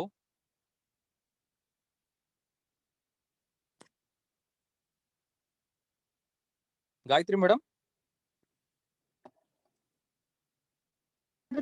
ಯಾವ ರೀತಿ ಕೇಳ್ತಾರೆ ಅಂದ್ರೆ ಬೇಕೋ ಬೇಡೋ ಅನ್ನೋ ರೀತಿ ಕೇಳ್ತಾರೆ. ಸೊ ನಾವ್ ಎಷ್ಟೇ ಕನ್ವಿನ್ಸ್ ಮಾಡಿದ್ರು ಕೂಡ ಅವ್ರು ಕನೆಕ್ಟ್ ಆಗೋದಿಲ್ಲ. ಸೊ ಅವ್ರು ಕನೆಕ್ಟ್ ಆಗ್ಬೇಕು ಅಂದ್ರೆ ನಾವ್ ಯಾವ ವೇ ಅಲ್ಲಿ ಅವ್ರಿಗೆ ತಿಳಿಸ್ಬೇಕು ಅಂತ. Yes, very good question madam, thank you so much. Gayatri madam ಏನ್ ಕೇಳ್ತಾ ಇದಾರೆ ಅಂದ್ರೆ, ಸರ್ ನಾವು ನಮ್ಮ ಸಂಸ್ಥೆ ಬಗ್ಗೆ ಎಕ್ಸ್ಪ್ಲೇನ್ ಮಾಡಿದಾಗ ಸೊ ಅವ್ರು ರಿಜೆಕ್ಟ್ ಮಾಡ್ತಾರೆ, ಸೊ ಬೇಡ ಅಂತ ಹೇಳ್ತಾರೆ. ಸೊ ಬೇಕು ಅನ್ನೋ ಹಾಗೆ ಏನ್ ಮಾಡ್ಬೇಕು ಅನ್ನೋದು ಪ್ರಶ್ನೆ ಗಾಯತ್ರಿ ಮೇಡಮ್ ಕೇಳಿದ್ದಾರೆ. ಸೊ ಫಸ್ಟ್ ಗಾಯತ್ರಿ ಮೇಡಮ್ ಅರ್ಥ ಮಾಡ್ಕೊಳ್ಳಿ. ಸೊ ಎಲ್ಲರೂ ಅರ್ಥ ಮಾಡ್ಕೊಳ್ಳಿ ಸ್ನೇಹಿತರೆ, ಈ ಒಂದು ಇಂಡಸ್ಟ್ರಿಯಲ್ಲಿ ನಾವು ಅಪ್ರೋಚ್ ಮಾಡಿದಾಗ ಸೊ ನಾವು ನಂಬರ್ಸ್ ಮೇಲೆ ವರ್ಕ್ ಮಾಡ್ಬೇಕಾಗತ್ತೆ, ರೇಷಿಯೋದ ಮೇಲೆ ವರ್ಕ್ ಮಾಡ್ಬೇಕಾಗತ್ತೆ. ಸೊ ನಂಬರ್ ಅಂದ್ರೆ ಏನು, ರೇಷಿಯೋ ಅಂದ್ರೆ ಏನು? ಇವತ್ತು ಸೇಲ್ಸ್ ಮಾರ್ಕೆಟಿಂಗ್ ಯಾವ ಒಂದು ಫಂಡಾ ಮೇಲೆ ಅಥವಾ ಒಂದು ಫೌಂಡೇಶನ್ ಮೇಲೆ ನಿಂತ್ಕೊಂಡಿದೆ ಅನ್ನೋದು ನಾವು ಫಸ್ಟ್ ಅರ್ಥ ಮಾಡ್ಕೋಬೇಕು. ಆ ಒಂದು ಫೌಂಡೇಶನ್ ನಾವು ಅರ್ಥ ಮಾಡ್ಕೊಂಡ್ ಆದ್ಮೇಲೆ ನೀವು ಕೇಳಿದ ಪ್ರಶ್ನೆಗೆ ನಿಮಗೆ ಉತ್ತರ ಸಿಗುತ್ತೆ. ಸೊ ಆ ಫೌಂಡೇಶನ್ ಏನ್ ಹೇಳುತ್ತೆ ಅಂತಂದ್ರೆ, ಸೇಲ್ಸ್ ಮಾರ್ಕೆಟಿಂಗ್ ಅಲ್ಲಿ ಒಬ್ಬ ಸೇಲ್ಸ್ ಅಲ್ಲಿ ವರ್ಕ್ ಮಾಡೋನು ಯಾವ ಒಂದು ಫೌಂಡೇಶನ್ ಮೇಲೆ ವರ್ಕ್ ಮಾಡ್ತಾನೆ ಅಂತಂದ್ರೆ, ಸ್ನೇಹಿತರೆ 10 ಮನೆಗೆ ಹೋಗಿ ಅವನು ಒಂದು ಪ್ರಾಡಕ್ಟ್ ಬಗ್ಗೆ ಎಕ್ಸ್ಪ್ಲೇನ್ ಮಾಡೋದಕ್ಕೆ 10 ಮನೆನ ಬಾಗ್ಲು ತಟ್ತಾನೆ. ಸೊ ಯಾವ್ದೋ ಒಂದು ಪ್ರಾಡಕ್ಟ್ ಇರುತ್ತೆ ಅಂತ ಅನ್ಕೊಳ್ಳಿ, ನಿಮ್ ಮನೆಗೆ ಯಾವ್ದೋ ಒಂದು ಪ್ರಾಡಕ್ಟ್ ನ ತಗೊಬಂದು ಅದನ್ನ ಎಕ್ಸ್ಪ್ಲೇನ್ ಮಾಡಕ್ ಬರ್ತಿರ್ತಾರಲ್ಲ, ಸೊ ಅವ್ರದ್ದು ಎಕ್ಸಾಂಪಲ್ ಕೊಡ್ತಾ ಇದೀನಿ. ಸೊ ಒಂದು 10 ಮನೆಗಳಿಗೆ ಅವನು ಹೋಗಿ ಬಾಗ್ಲು ತಟ್ಟಿದ್ರೆ 10 ಮನೆಗಳಲ್ಲಿ ಎಷ್ಟು ಮನೆಗಳು ಬಾಗ್ಲು ತೆಗೆಯುತ್ತೆ? ಸ್ನೇಹಿತರೆ 10ಕ್ಕೆ 10 ತೆಗೆಯಲ್ಲ, ಅದು ಅವನಿಗೂ ಗೊತ್ತು.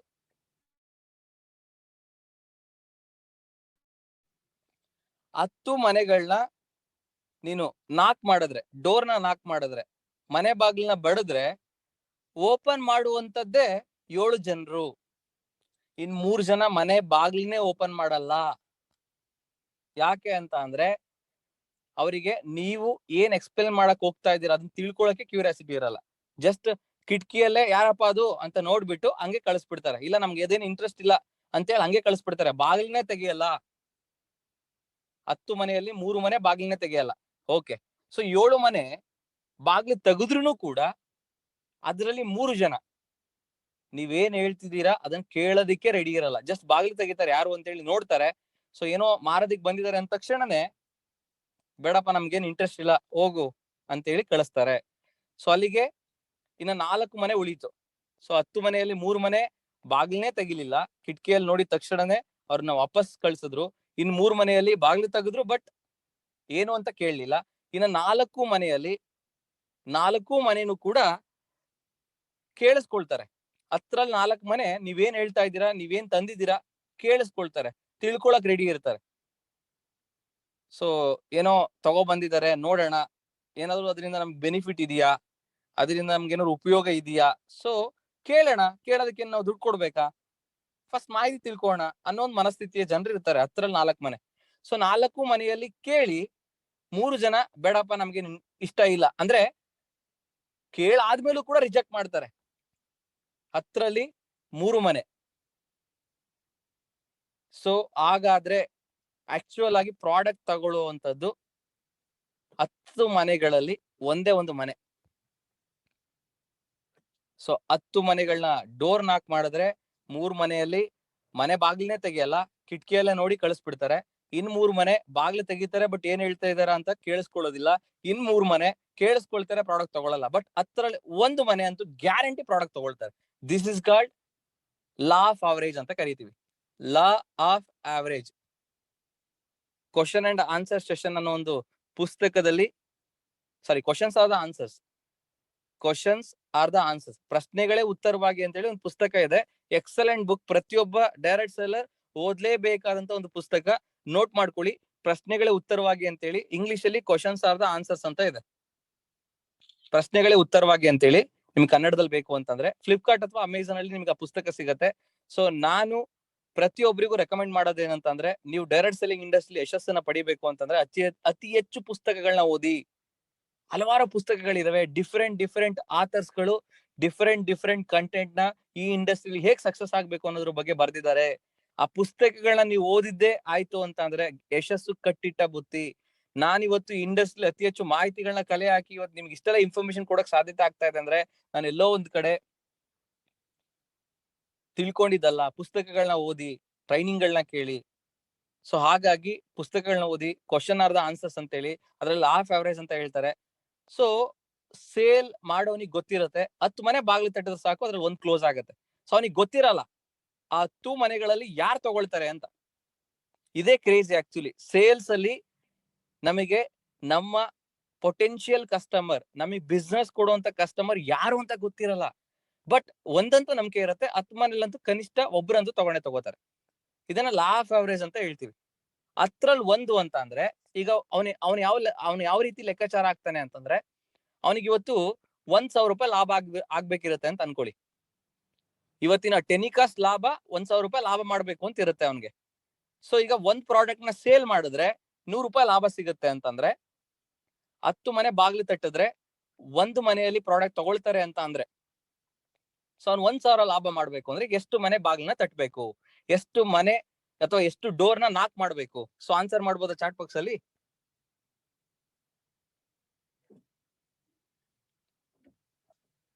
ಸ್ನೇಹಿತರೆ, 10 ಮನೆ ಡೋರ್ ನಾಕ್ ಮಾಡಿದ್ರೆ ಒಂದು ಸೇಲ್ಸ್ ಕ್ಲೋಸ್ ಆಗತ್ತೆ ಅಂತಂದ್ರೆ, ಸೊ ಒಂದು ಸೇಲ್ ಇಂದ ಅವ್ರಿಗೆ 100 ರೂಪೀಸ್ ಲಾಭ ಇದೆ ಅಂದ್ರೆ 1,000 ರೂಪಾಯಿ ಲಾಭ ಮಾಡ್ಬೇಕು ಅಂತಂದ್ರೆ ಎಷ್ಟು ಮನೆಯನ್ನ ಅವರು ಡೋರ್ ನಾಕ್ ಮಾಡ್ಬೇಕು? So very good. So let's give a big round of applause. So first answer ಕೊಟ್ಟಿದ್ದು ಪೂಜಾ ಮೇಡಮ್. ಸೊ ಅದಾದ್ಮೇಲೆ ಚೇತನ್ ಸರ್, ಅದಾದ್ಮೇಲೆ Prajwal sir, Abhishek sir, Panchaya sir, Maheshwarappa sir. Don't worry, book name ಹೇಳ್ತೀನಿ, ಹೋಲ್ಡ್ ಮಾಡಿ, ಕಾರ್ಯಕ್ರಮದ ಕಡೆ ಗಮನ ಹರಿಸಿ. ಸೊ ಎಲ್ರಿಗೂ ಆನ್ಸರ್ ಮಾಡಿದಂತ ಪ್ರತಿಯೊಬ್ಬರಿಗೂ ಕಂಗ್ರಾಚುಲೇಷನ್ ಹೇಳ್ತಾ, ಸೊ ಅವನು ಯಾವ ರೀತಿ ಮೈಂಡ್ ಸೆಟ್ ಮಾಡ್ಕೊಂಡು ಬೆಳಗಿನ ಕೆಲಸನ ಶುರು ಮಾಡ್ತಾನೆ ಅಂದ್ರೆ, ನಾನು ಇವತ್ತು 1,000 ಲಾಭ ಆಗ್ಬೇಕು ಅಂದ್ರೆ ಅವ್ನ ಮೈಂಡ್ ಅಲ್ಲಿ ಜಸ್ಟ್ ಫಿಕ್ಸ್ ಮಾಡ್ಕೊಂಡಿರ್ತಾನೆ. ಲಾ ಆಫ್ ಅವರೇಜ್ ಮೇಲೆ ನಂಬಿಕೆ ಇಟ್ಕೊಂಡು ಅವ್ನ್ ಟಾರ್ಗೆಟ್ ಇಟ್ಕೊಂಡಿರ್ತಾನೆ. 100 ಮನೆ ಬಾಗ್ಲು ತಟ್ಟಿದ್ರೆ ಸಾಕು, 1,000 ರೂಪಾಯಿ ಲಾಭ ಆಗತ್ತೆ. ಜಸ್ಟ್ 100 ಮನೆ ಬಾಗ್ಲು ತಟ್ಟಿದ್ರೆ 1,000 ರೂಪಾಯಿ ಸಿಗುತ್ತೆ ಅಂತ ಅಂದ್ರೆ ಯಾರ ಮನೆ ತಟ್ಟಲ್ಲ ಸ್ನೇಹಿತರೆ? ಎಲ್ರು ತಟ್ತಾರೆ. ಸಾರ್ನು ಯಾರು ತಗೊಳ್ತಾರೆ ಬಿಡ್ತಾರೆ, ನಿಮ್ಗೆ ಯಾಕೆ ತಲೆ ಕೆಡ್ಸ್ಕೊಳ್ತೀರಾ? 100 ಮನೆ ತಟ್ಟಿದ್ರೆ ಗ್ಯಾರಂಟಿ 10 ಕಸ್ಟಮರ್ ಸಿಗುತ್ತೆ ಅಂತ ಅಂದ್ಮೇಲೆ ನಿಮ್ದು ಕೆಲಸ ಯಾವ್ದ್ರ ಕಡೆ ಫೋಕಸ್ ಇರ್ಬೇಕು ಅಂದ್ರೆ 100 ಮನೆ ತಟ್ಟದ್ರ ಕಡೆ ಇರ್ಬೇಕು. ಎಸಾರ್ನು ಇದನ್ನೇ ಲಾ ಆಫ್ ಅವರೇಜ್ ಅಂತ ಹೇಳ್ತಾರೆ. ಸೊ ಹಂಗಾದ್ರೆ 10ಕ್ಕೆ ಒಂದೇನಾ ಸರ್? 10 ಮೇಲೆ 10 ಮನೆ ಡೋರ್ ನಾಕ್ ಮಾಡಿದ್ರೆ ಬರೀ ಒಂದೇನಾ ಸೇಲ್ಸ್ ಕ್ಲೋಸ್ ಆಗೋದು? ಸ್ನೇಹಿತರೆ, ಅದು ನಿಮ್ಮ ಕೆಪಾಸಿಟಿ, ನಿಮ್ಮ ಟ್ಯಾಲೆಂಟ್ ಮೇಲೆ ಹೋಗುತ್ತೆ. ಹೇಳಕ್ಕಾಗಲ್ಲ. ನಿಮ್ ಕೆಪಾಸಿಟಿ, ನಿಮ್ ಸ್ಕಿಲ್, ನೀವು ಅತಿ ಹೆಚ್ಚು ತಿಳ್ಕೊಂಡಿರ್ತೀರಾ. ಕಸ್ಟಮರ್ನ ರೀಡ್ ಮಾಡೋ ಕೆಪಾಸಿಟಿ ನಿಮ್ಗಿರುತ್ತೆ. ನೀವು 10 ಮನೆಗಳಲ್ಲಿ 5 ಮನೆ ಕ್ಲೋಸ್ ಮಾಡ್ಬೋದು. That is your capacity. But ಎಂತ ನಾಲೆಡ್ಜಬಲ್ ಇಲ್ದೇ ಇರುವಂತ ವ್ಯಕ್ತಿನೂ ಕೂಡ ಸೇಲ್ಸ್ ಮಾರ್ಕೆಟಿಂಗ್ ಅಲ್ಲಿ ಎಂಟರ್ ಆದ್ರೆ 10ರಲ್ಲಿ 1 ಕ್ಲೋಸ್ ಆಗುತ್ತೆ ಅನ್ನುವಂಥದ್ದನ್ನ ಲಾ ಆಫ್ ಅವರೇಜ್ ಹೇಳುತ್ತೆ. ಸೊ ಈ ಒಂದು ವಿಚಾರ ನಾನು ಏನಕ್ಕೋಸ್ಕರ ಹೇಳ್ದೆ ಅಂತ ಅಂದ್ರೆ, ಅವನು ಸೇಲ್ಸ್ ಮಾಡೋನಿಗೆ ಯಾವ ರೀತಿ ಎಜುಕೇಶನ್ ಕೊಡ್ತಾರೆ ಅಂದ್ರೆ, ನೋಡಪ್ಪ ನಿನಗೆ 1,000 ರೂಪಾಯಿ ಲಾಭ ಆಗ್ಬೇಕು. 1,000 ರೂಪಾಯಿ ಲಾಭ ಆಗ್ಬೇಕು ಅಂದ್ರೆ ಒಂದು ಪ್ರಾಡಕ್ಟ್ ನ ನೀನ್ ಮಾರಿದ್ರೆ 100 ರೂಪಾಯಿ ಸಿಗುತ್ತೆ ಅಂದ್ರೆ ನೀನ್ ದಿನಕ್ಕೆ 10 ಪ್ರಾಡಕ್ಟ್ ನ ಮಾರ್ಬೇಕು.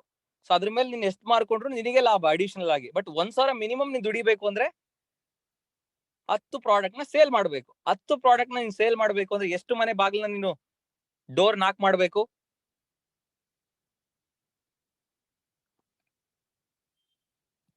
100 ಮನೆನ ನಾಕ್ ಮಾಡ್ಬೇಕು. ಸೊ ಹಾಗಾದ್ರೆ ಫಾರ್ಮುಲಾ ಹೇಗ್ ವರ್ಕ್ ಆಗುತ್ತೆ ಅನ್ನೋದನ್ನ ಅರ್ಥ ಮಾಡ್ಕೊಳ್ಳಿ. ವರ್ಸ್ಟ್ ಕೇಸಲ್ಲಿ ವರ್ಸ್ಟ್ ಲಾ ಆಫ್ ಅವರೇಜ್ ಅಲ್ಲೇ 10 ಮನೆಗೆ ಒಬ್ಬ ಕಸ್ಟಮರ್ ತಗೊಳ್ತಾರೆ ಪ್ರಾಡಕ್ಟ್ ನ ಅಂತ ಅಂದ್ರೆ 100 ಮನೆ ಬಾಗ್ಲು ತಟ್ಟಿದ್ರೆ ಒಂದೊಂದು ಮನೆ ಬಾಗ್ಲು ತಟ್ಟಕ್ಕೆ ಎಷ್ಟು ಅಮೌಂಟ್ ಬಂದಂಗ ಆಗುತ್ತೆ ಅವನಿಗೆ?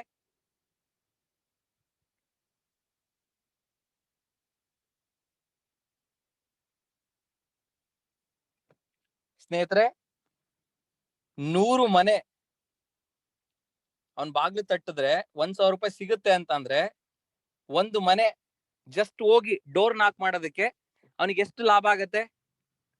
ಸ್ನೇಹಿತರೆ, ಕರೆಕ್ಟ್ ಆನ್ಸರ್ ಕೊಟ್ಟಿದ್ದು Panchayya sir. Let's give a big round of applause for Panchayya sir. Very good, correct ಆಗಿ ಅರ್ಥ ಮಾಡ್ಕೊಂಡ್ರಿ. ಸ್ನೇಹಿತರೆ, 1,000 ರೂಪಾಯಿ ಲಾಭ ಮಾಡ್ಬೇಕು ಒಂದ್ ಪ್ರಾಡಕ್ಟ್ ನ ಸೇಲ್ ಮಾಡಿದ್ರೆ ನಿಮಗೆ 100 ರುಪೀಸ್ ಸಿಗುತ್ತೆ ಅಂತಂದ್ರೆ 10 ಮನೆ ಬಾಗ್ಲು ತಟ್ಟಿದ್ರೆ ಒಂದ್ ಮನೆ ಓಪನ್ ಮಾಡ್ತಾರೆ, ಅದು ಒಂದ್ ಮನೆಯಲ್ಲಿ ಸೇಲ್ಸ್ ಕ್ಲೋಸ್ ಆಗುತ್ತೆ ಅಂದ್ರೆ 100 ಮನೆ ನೀವು ಬಾಗ್ಲು ತಟ್ಟಬೇಕು. ಸೊ ಅಲ್ಲಿಗೆ 100 ಮನೆ ಬಾಗ್ಲು ತಟ್ಟಿದ್ರೆ ನಿಮ್ಗೆ 1,000 ರೂಪಾಯಿ ಪ್ರಾಫಿಟ್ ಅಂತೂ ಗ್ಯಾರಂಟಿ ಅಂದ್ಮೇಲೆ ಒಂದು ಮನೆ ಬಾಗ್ಲು ತಟ್ಟಕ್ ನಿಮ್ಗೆ ಎಷ್ಟು ಲಾಭ ಆಗುತ್ತೆ? ಜಸ್ಟ್ ಬಾಗ್ಲು ತಟ್ಟಿದ್ರೆ ನಿಮ್ಗೆ 10 ರೂಪಾಯಿ ಸಿಗುತ್ತೆ ಅಂತ ಅಂದ್ರೆ ಎಸ್ ಆರ್ ನು? ಒಂದು ಮನೆ ಬಾಗ್ಲು ತಟ್ಟಿದ್ರೆ 10 ರೂಪಾಯಿ. ಸೊ ಈ ರೀತಿ ಟ್ರೈನಿಂಗ್ ಪ್ರೊವೈಡ್ ಮಾಡ್ತಾರೆ ಲಾ ಆಫ್ ಅವರೇಜ್ ಮೇಲೆ. ಅವಾಗ ಅವನಿಗೆ ಫುಲ್ ಕಾನ್ಫಿಡೆನ್ಸ್ ಬರುತ್ತೆ. ಅಯ್ಯೋ, ಬರೀ ಮನೆ ಬಾಗ್ಲು ತಟ್ಟಿದ್ರೆ 10 ರೂಪಾಯಿ ಬರುತ್ತಲ್ಲ, ಒಂದ್ ಮನೆ ಬಾಗ್ಲು ತಟ್ಟಿದ್ರೆ 10 ರೂಪಾಯಿ ಸಿಗುತ್ತೆ ಅಂತಂದ್ರೆ ಯಾರು ಹೋಗಿ ತಟ್ಟಲ್ಲ ಸ್ನೇಹಿತರೆ? ಎಲ್ರೂ ತಟ್ತೀವಿ, ಎಸ್ ಆರ್ನು? ಅವಾಗ ಅವ್ನು ಯಾವ ರೀತಿ ಗಮನ ಹರಿಸ್ತಾನೆ ಅಂದ್ರೆ, ಓ, ಒಂದ್ ಮನೆ ಬಾಗ್ಲು ತಟ್ಟಿದ್ರೆ 10 ರೂಪಾಯಿ ಬರುತ್ತೆ ಅಂತಂದ್ರೆ ಯಾಕೆ ನಾನ್ ಜಾಸ್ತಿ ಮನೆ ಬಾಗ್ಲನ್ನ ತಟ್ಟಬಾರ್ದು? ಹಂಗಂತೇಳಿ ಬರೀ ಬಾಗ್ಲು ತಟ್ತಾ ಕುತ್ಕೊಂಡ್ರೆ ನಿಮಗೆ 10 ರೂಪಾಯಿ ಸಿಗಲ್ಲ. ಬಾಗ್ಲು ತಟ್ಟಬೇಕು, ಅವ್ರಿಗೆ ಅಪ್ರೋಚ್ ಮಾಡ್ಬೇಕು, ಅವರಿಗೆ ಎಕ್ಸ್ಪ್ಲೇನ್ ಮಾಡ್ಬೇಕು, ಸೇಲ್ಸ್ ಕ್ಲೋಸ್ ಮಾಡೋದಕ್ಕೆ ಪ್ರಯತ್ನ ಮಾಡ್ಬೇಕು. ಬಟ್ ಮಿನಿಮಮ್ 10 ರುಪೀಸ್ ಅಂತೂ ಗ್ಯಾರಂಟಿ. ಅದು 20 ರುಪೀಸ್ ಆಗ್ಬೋದು, 50 ರುಪೀಸ್ ಆಗ್ಬೋದು, 100 ರುಪೀಸ್ ಆಗ್ಬೋದು. ಅದು ಯಾವ್ದ್ರ ಮೇಲೆ ಡಿಪೆಂಡ್ ಆಗುತ್ತೆ ಅಂದ್ರೆ ನೀವು ಅಪ್ರೋಚ್ ಮಾಡಿರೋ ಜನರ ಹತ್ರ ಎಷ್ಟು ಜನರಿಗೆ ಕ್ಲೋಸ್ ಮಾಡ್ತೀರಾ ನಿಮ್ ಪ್ರಾಡಕ್ಟ್ ಅನ್ನೋದ್ರ ಮೇಲೆ ಡಿಪೆಂಡ್ ಆಗುತ್ತೆ.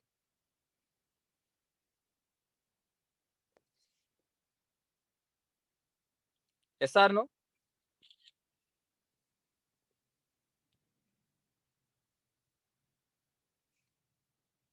Am I right? ಸೊ ಇದೇ ಫಾರ್ಮುಲಾನ ಡೈರೆಕ್ಟ್ ಸೆಲ್ಲಿಂಗಿಗೆ ಅಪ್ಲೈ ಮಾಡೋಣ ಸ್ನೇಹಿತರೆ, ಅಥವಾ ನೆಟ್ವರ್ಕ್ ಮಾರ್ಕೆಟಿಂಗ್ ಇಂಡಸ್ಟ್ರಿಗೆ ಅಪ್ಲೈ ಮಾಡೋಣ. ಸೊ ಇದನ್ನ ಕರೆಕ್ಟ್ ಆಗಿ ಅರ್ಥ ಮಾಡ್ಕೊಳ್ಳಿ. ಈ ಸೇಲ್ಸ್ ಮಾರ್ಕೆಟಿಂಗ್ ಅಲ್ಲಿ ನಾನು ಏನ್ ಹೇಳಿದೀನಿ ಅದು ಅರ್ಥ ಆಯ್ತು ಅಂದ್ರೆ ನಿಮ್ ಡೈರೆಕ್ಟ್ ಸೆಲ್ಲಿಂಗ್ ಅಲ್ಲಿ ಈಸಿಯಾಗಿ ಅರ್ಥ ಮಾಡ್ಕೊಳ್ತೀರಾ. ಇವಾಗ ಮೇಡಮ್ ಕೇಳಿದ ಕ್ವಶನ್ಗೆ ವೆರಿ ನಿಯರಬಲ್ ಆನ್ಸರ್ ನಾನು ಕೊಡೋದಿಕ್ ಹೋಗ್ತಾ ಇದ್ದೀನಿ, ಸ್ಯಾಟಿಸ್ಫೈಡ್ ಆನ್ಸರ್ ಕೊಡೋದಿಕ್ ಹೋಗ್ತಾ ಇದ್ದೀನಿ. ಮೇಡಮ್ ಏನಂತ ಹೇಳಿದ್ರು ಅಂದ್ರೆ, ಸರ್ ಅಪ್ರೋಚ್ ಮಾಡಿರೋರು ಎಲ್ಲರೂ ಕೂಡ ಜಾಯ್ನಿಂಗ್ ಆಗ್ತಾ ಇಲ್ಲ. ಮೇಡಮ್, ಅಪ್ರೋಚ್ ಮಾಡಿರೋರೆಲ್ಲರೂ ಜಾಯ್ನ್ ಆಗಲ್ಲ, ಇದೊಂದು ನೆನ್ಪಿಟ್ಕೊಳ್ಳಿ. ಯಾಕೆಂದ್ರೆ ಇವತ್ತಿನ direct selling industry negative zone ಅಲ್ಲಿ ಇದೆ, ನೆಗೆಟಿವ್ ಫೇಸ್ ಅಲ್ಲಿ ಇದೆ. ಜನ ಇನ್ನೂ ಕೂಡ ಇದನ್ನ ಸರಿಯಾದಂತ ಇಂಡಸ್ಟ್ರಿ, ಇದು ಸರಿ ಇದೆ, ಈ ಇಂಡಸ್ಟ್ರಿಯಲ್ಲಿ ಪ್ರತಿಯೊಬ್ರು ಸಕ್ಸಸ್ ಆಗ್ಬೋದು, ಇಲ್ಲಿ ಫೇಲ್ಯೂರ್ ಆಗೋದಕ್ಕೆ ನಾವೇ ಕಾರಣ ಆಗಿರ್ತೀವಿ, ನಾವು ಇಂಡಸ್ಟ್ರಿ ಬಗ್ಗೆ ತಿಳ್ಕೊಳ್ಳದೆ ಅರ್ಧಂಬರ್ಧ ತಿಳ್ಕೊಂಡು ತಪ್ಪು ಕಲ್ಪನೆಯಲ್ಲಿ ಇದೀವಿ, ರಾಂಗ್ ಡಿಸಿಷನ್ ತಗೊಳ್ತಾ ಇದೀವಿ ಅನ್ನೋದು ಇನ್ನೂ ಮನವರಿಕೆ ಆಗಿಲ್ಲ. ಸೊ ಇನ್ನು ನೆಗೆಟಿವ್ ಫೇಸ್ ಅಲ್ಲಿ ಇದೆ. ಸೊ ಇನ್ನು ಪಾಸಿಟಿವ್ ಅವೇರ್ನೆಸ್ ಮೂಡಿಸ್ಬೇಕಾಗಿದೆ. ಮನೆಗೆ ನೆಟ್ವರ್ಕರ್ ಆಗ್ಬೇಕು ಅಂದ್ರೆ ಇನ್ನು ಟೈಮ್ ತಗೊಳುತ್ತೆ. ಫಸ್ಟ್ ಜನಗಳಿಗೆ ಪಾಸಿಟಿವ್ ಇಂಪ್ರೆಷನ್ ಕ್ರಿಯೇಟ್ ಮಾಡ್ಬೇಕು. ಇಂಡಸ್ಟ್ರಿಯಲ್ಲಿ ಎಲ್ಲರೂ ಸಕ್ಸಸ್ಫುಲ್ ಆಗ್ಬೋದು ಸರಿಯಾದ ರೀತಿಯಲ್ಲಿ ಕೆಲಸ ಮಾಡಿದ್ರೆ ಅನ್ನೋ ಒಂದು ಇಂಪ್ರೆಷನ್ ನಾವು ಕ್ರಿಯೇಟ್ ಮಾಡಿದ್ರೆ 100% ನೀವು ಹೇಳ್ದಾಗ ಅಚೀವ್ಮೆಂಟ್ ಮಾಡ್ಬೋದು. ಬಟ್ ಇನ್ನು ಆ ಒಂದು ಲೆವೆಲ್ ರೀಚ್ ಆಗಿಲ್ಲ. ಹಂಗಿದ್ದಾಗ ನಾವೇನ್ ಮಾಡ್ಬೇಕು? ಯಾವ್ದ್ರ ಮೇಲೆ ವರ್ಕ್ ಮಾಡ್ಬೇಕು? ಲಾ ಆಫ್ ಆವರೇಜ್ ಪ್ರಿನ್ಸಿಪಲ್ ನ ನಂಬಿಕೆ ಇಟ್ಕೊಂಡು ನಾವು ವರ್ಕ್ ಮಾಡ್ಬೇಕು. ಸೊ ಆ ಲಾ ಆಫ್ ಆವರೇಜ್ ಬಗ್ಗೆ ಎಕ್ಸ್ಪ್ಲೇನ್ ಮಾಡಿರುವಂತ ಪುಸ್ತಕ ಕ್ವಶನ್ ಆರ್ ದ ಆನ್ಸರ್ಸ್ ಅಂತ ಹೇಳಿ, ಪ್ರಶ್ನೆಗಳೇ ಉತ್ತರವಾಗಿ ಅಂತ ಹೇಳಿ. ಈವನ್ ನೆಟ್ವರ್ಕ್ ಮಾರ್ಕೆಟಿಂಗ್ ಗುಪ್ತ ರಹಸ್ಯಗಳು ಮತ್ತೆ ನೆಟ್ವರ್ಕ್ ಮಾರ್ಕೆಟಿಂಗ್ ಸಕ್ಸಸ್ ಮಂತ್ರಗಳ ಪುಸ್ತಕದಲ್ಲೂ ಕೂಡ ನಾನು ಲಾ ಆಫ್ ಅವರೇಜ್ ಬಗ್ಗೆ ಮೆನ್ಷನ್ ಮಾಡಿದ್ದೀನಿ. ನೀವು ನೆಟ್ವರ್ಕ್ ಮಾರ್ಕೆಟಿಂಗ್ ಸಕ್ಸಸ್ ಮಂತ್ರಗಳಲ್ಲಿ ಸ್ಟಡಿ ಮಾಡಿದ್ರೆ ಅದರಲ್ಲಿ ಒಂದು ಚಾಪ್ಟರ್ ಅಲ್ಲಿ ಲಾ ಆಫ್ ಅವರೇಜ್ ಅಂದ್ರೆ ಏನು ಅನ್ನೋದನ್ನೇ ಎಕ್ಸ್ಪ್ಲೇನ್ ಮಾಡಿದ್ದೀನಿ. ಓದಿರೋರಿಗೆ ಕ್ಲಾರಿಟಿ ಗೊತ್ತಿರುತ್ತೆ. ಸೊ ನೀವು ಅಲ್ಲಾದ್ರೂ ನೋಡ್ಬೋದು, ಇಲ್ಲ ಪ್ರಶ್ನೆಗಳೇ ಉತ್ತರವಾಗಿ ಅಂತ ಹೇಳಿ ಫ್ಲಿಪ್ಕಾರ್ಟ್ ಅಥವಾ ಅಮೆಝಾನ್ ಅಲ್ಲಿ ನೀವು ತರಿಸ್ಕೊಂಡು ಕೂಡ ಓದ್ಬೋದು. ಸೊ ಹಂಗಾದ್ರೆ ಲಾ ಆಫ್ ಅವರೇಜ್ ಡೈರೆಕ್ಟ್ ಸೆಲ್ಲಿಂಗ್ ಹೆಂಗ್ ಅಪ್ಲೈ ಆಗತ್ತೆ ಸ್ನೇಹಿತರೆ? 10 ಜನರಿಗೆ ನೀವು ಇಲ್ಲಿ ಇನ್ವೈಟ್ ಮಾಡಿದ್ರೆ, 10 ಜನರಿಗೆ ಈ ಒಂದು ಇಂಡಸ್ಟ್ರಿ ಬಗ್ಗೆ ಅವಕಾಶ ಕೊಡೋದಕ್ಕೆ ಹೋದ್ರೆ, 10 ಜನರಿಗೆ ನೀವು ಬನ್ನಿ ನಮ್ಮ ಸಂಸ್ಥೆ ಬಗ್ಗೆ ತಿಳ್ಕೊಳ್ಳಿ ಅಂತ ನೀವು ಎಕ್ಸ್ಪ್ಲೇನ್ ಮಾಡೋದಕ್ಕೆ ಹೋದ್ರೆ, 10 ಜನರಲ್ಲಿ ನಿಮ್ಮ ಪ್ರೆಸೆಂಟೇಶನ್ ಕೇಳೋದಕ್ಕೆ ಬರುವಂತವರ ಸಂಖ್ಯೆ ಬರೀ 7 ಜನ. 10 ಜನರಿಗೆ ಇನ್ವೈಟ್ ಮಾಡಿದ್ರೆ ನಿಮ್ ಪ್ರೆಸೆಂಟೇಶನ್ ಕೇಳೋದಕ್ಕೆ ಬರುವಂತವರ ಸಂಖ್ಯೆ ಎಷ್ಟಿರುತ್ತೆ? 7 ಮೆಂಬರ್ಸ್. ಸೊ ಹಾಗಾದ್ರೆ 10 ಜನರಿಗೆ ಇನ್ವೈಟ್ ಮಾಡ್ತೀರಾ, 10 ಜನರಿಗೆ ಇನ್ವೈಟ್ ಮಾಡಿದ್ರೆ ನಿಮ್ ಪ್ರೆಸೆಂಟೇಶನ್ ಕೇಳೋದಕ್ಕೆ ಬರೋರೆ 7 ಜನ. ಸೊ ಹಾಗಾದ್ರೆ 7 ಜನ ಪ್ರೆಸೆಂಟೇಶನ್ ಕೇಳಿರೋರಲ್ಲಿ, ಸೊ ನಾನು ಫಾರ್ಮುಲಾ ಬರೀತಾ ಇದ್ದೀನಿ, 10:7:4:1. This is called ratio. Law of average ಏನ್ ಹೇಳುತ್ತೆ ಅಂದ್ರೆ, 10 ಜನರಿಗೆ ನೀವು ಇನ್ವೈಟ್ ಮಾಡಿದ್ರೆ, 10 ಜನರಿಗೆ ಇನ್ವೈಟ್ ಮಾಡಿದ್ರೆ ನಿಮ್ಮ ಅವಕಾಶದ ಬಗ್ಗೆ ಎಕ್ಸ್ಪ್ಲೇನ್ ಮಾಡೋದಕ್ಕೆ 7 ಮೆಂಬರ್ಸ್ ಪ್ರೆಸೆಂಟೇಶನ್ ಕೇಳೋದಕ್ಕೆ ಬರ್ತಾರೆ. 7 ಮೆಂಬರ್ಸ್ ಪ್ರೆಸೆಂಟೇಶನ್ ಕೇಳೋದಕ್ಕೆ ಬಂದ್ರೆ ಅದ್ರಲ್ಲಿ 4 ಜನ ಎಸ್ ಅಂತ ಹೇಳಿ ನಿಮ್ ಜೊತೆ ವರ್ಕ್ ಸ್ಟಾರ್ಟ್ ಮಾಡ್ತಾರೆ. 10 ಜನರು ಇನ್ವೈಟ್ ಮಾಡಿದ್ರೆ ಪ್ರೆಸೆಂಟೇಶನ್ ಕೇಳಕ್ ಬರೋದೇ 7 ಜನ. 7 ಜನ ಪ್ರೆಸೆಂಟೇಶನ್ ಕೇಳಿರೋರಲ್ಲಿ 3 ಜನ ಡ್ರಾಪ್ ಆಗ್ತಾರೆ, 4 ಜಾಯ್ನಿಂಗ್ಸ್ ಆಗುತ್ತೆ. 4 ಜಾಯ್ನಿಂಗ್ಸ್ ಆಗುತ್ತೆ. 4 ಜಾಯ್ನಿಂಗ್ ಆಗಿರೋರಲ್ಲೂ ಕೂಡ ನಿಮ್ ಜೊತೆ ಕೊನೆವರೆಗೂ ಉಳಿಯುವಂತದ್ದು, ನಿಮ್ ಜೊತೆ ಲೈಫ್ ಲಾಂಗ್ ಲೀಡರ್ ಆಗಿ ಉಳಿಯುವಂತದ್ದು ಓನ್ಲಿ ಒಬ್ರು ಮಾತ್ರ ಇರ್ತಾರೆ.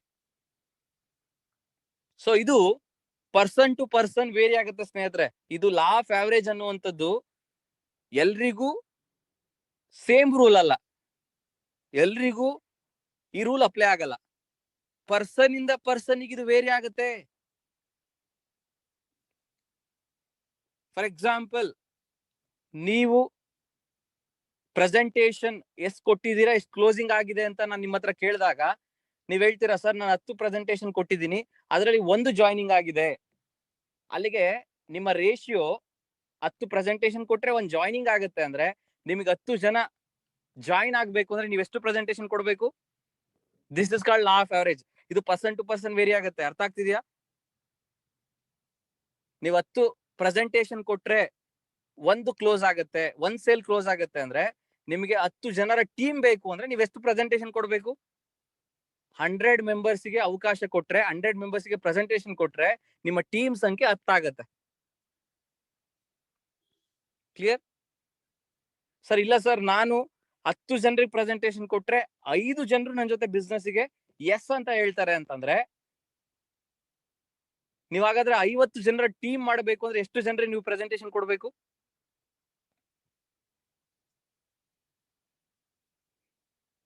Very good.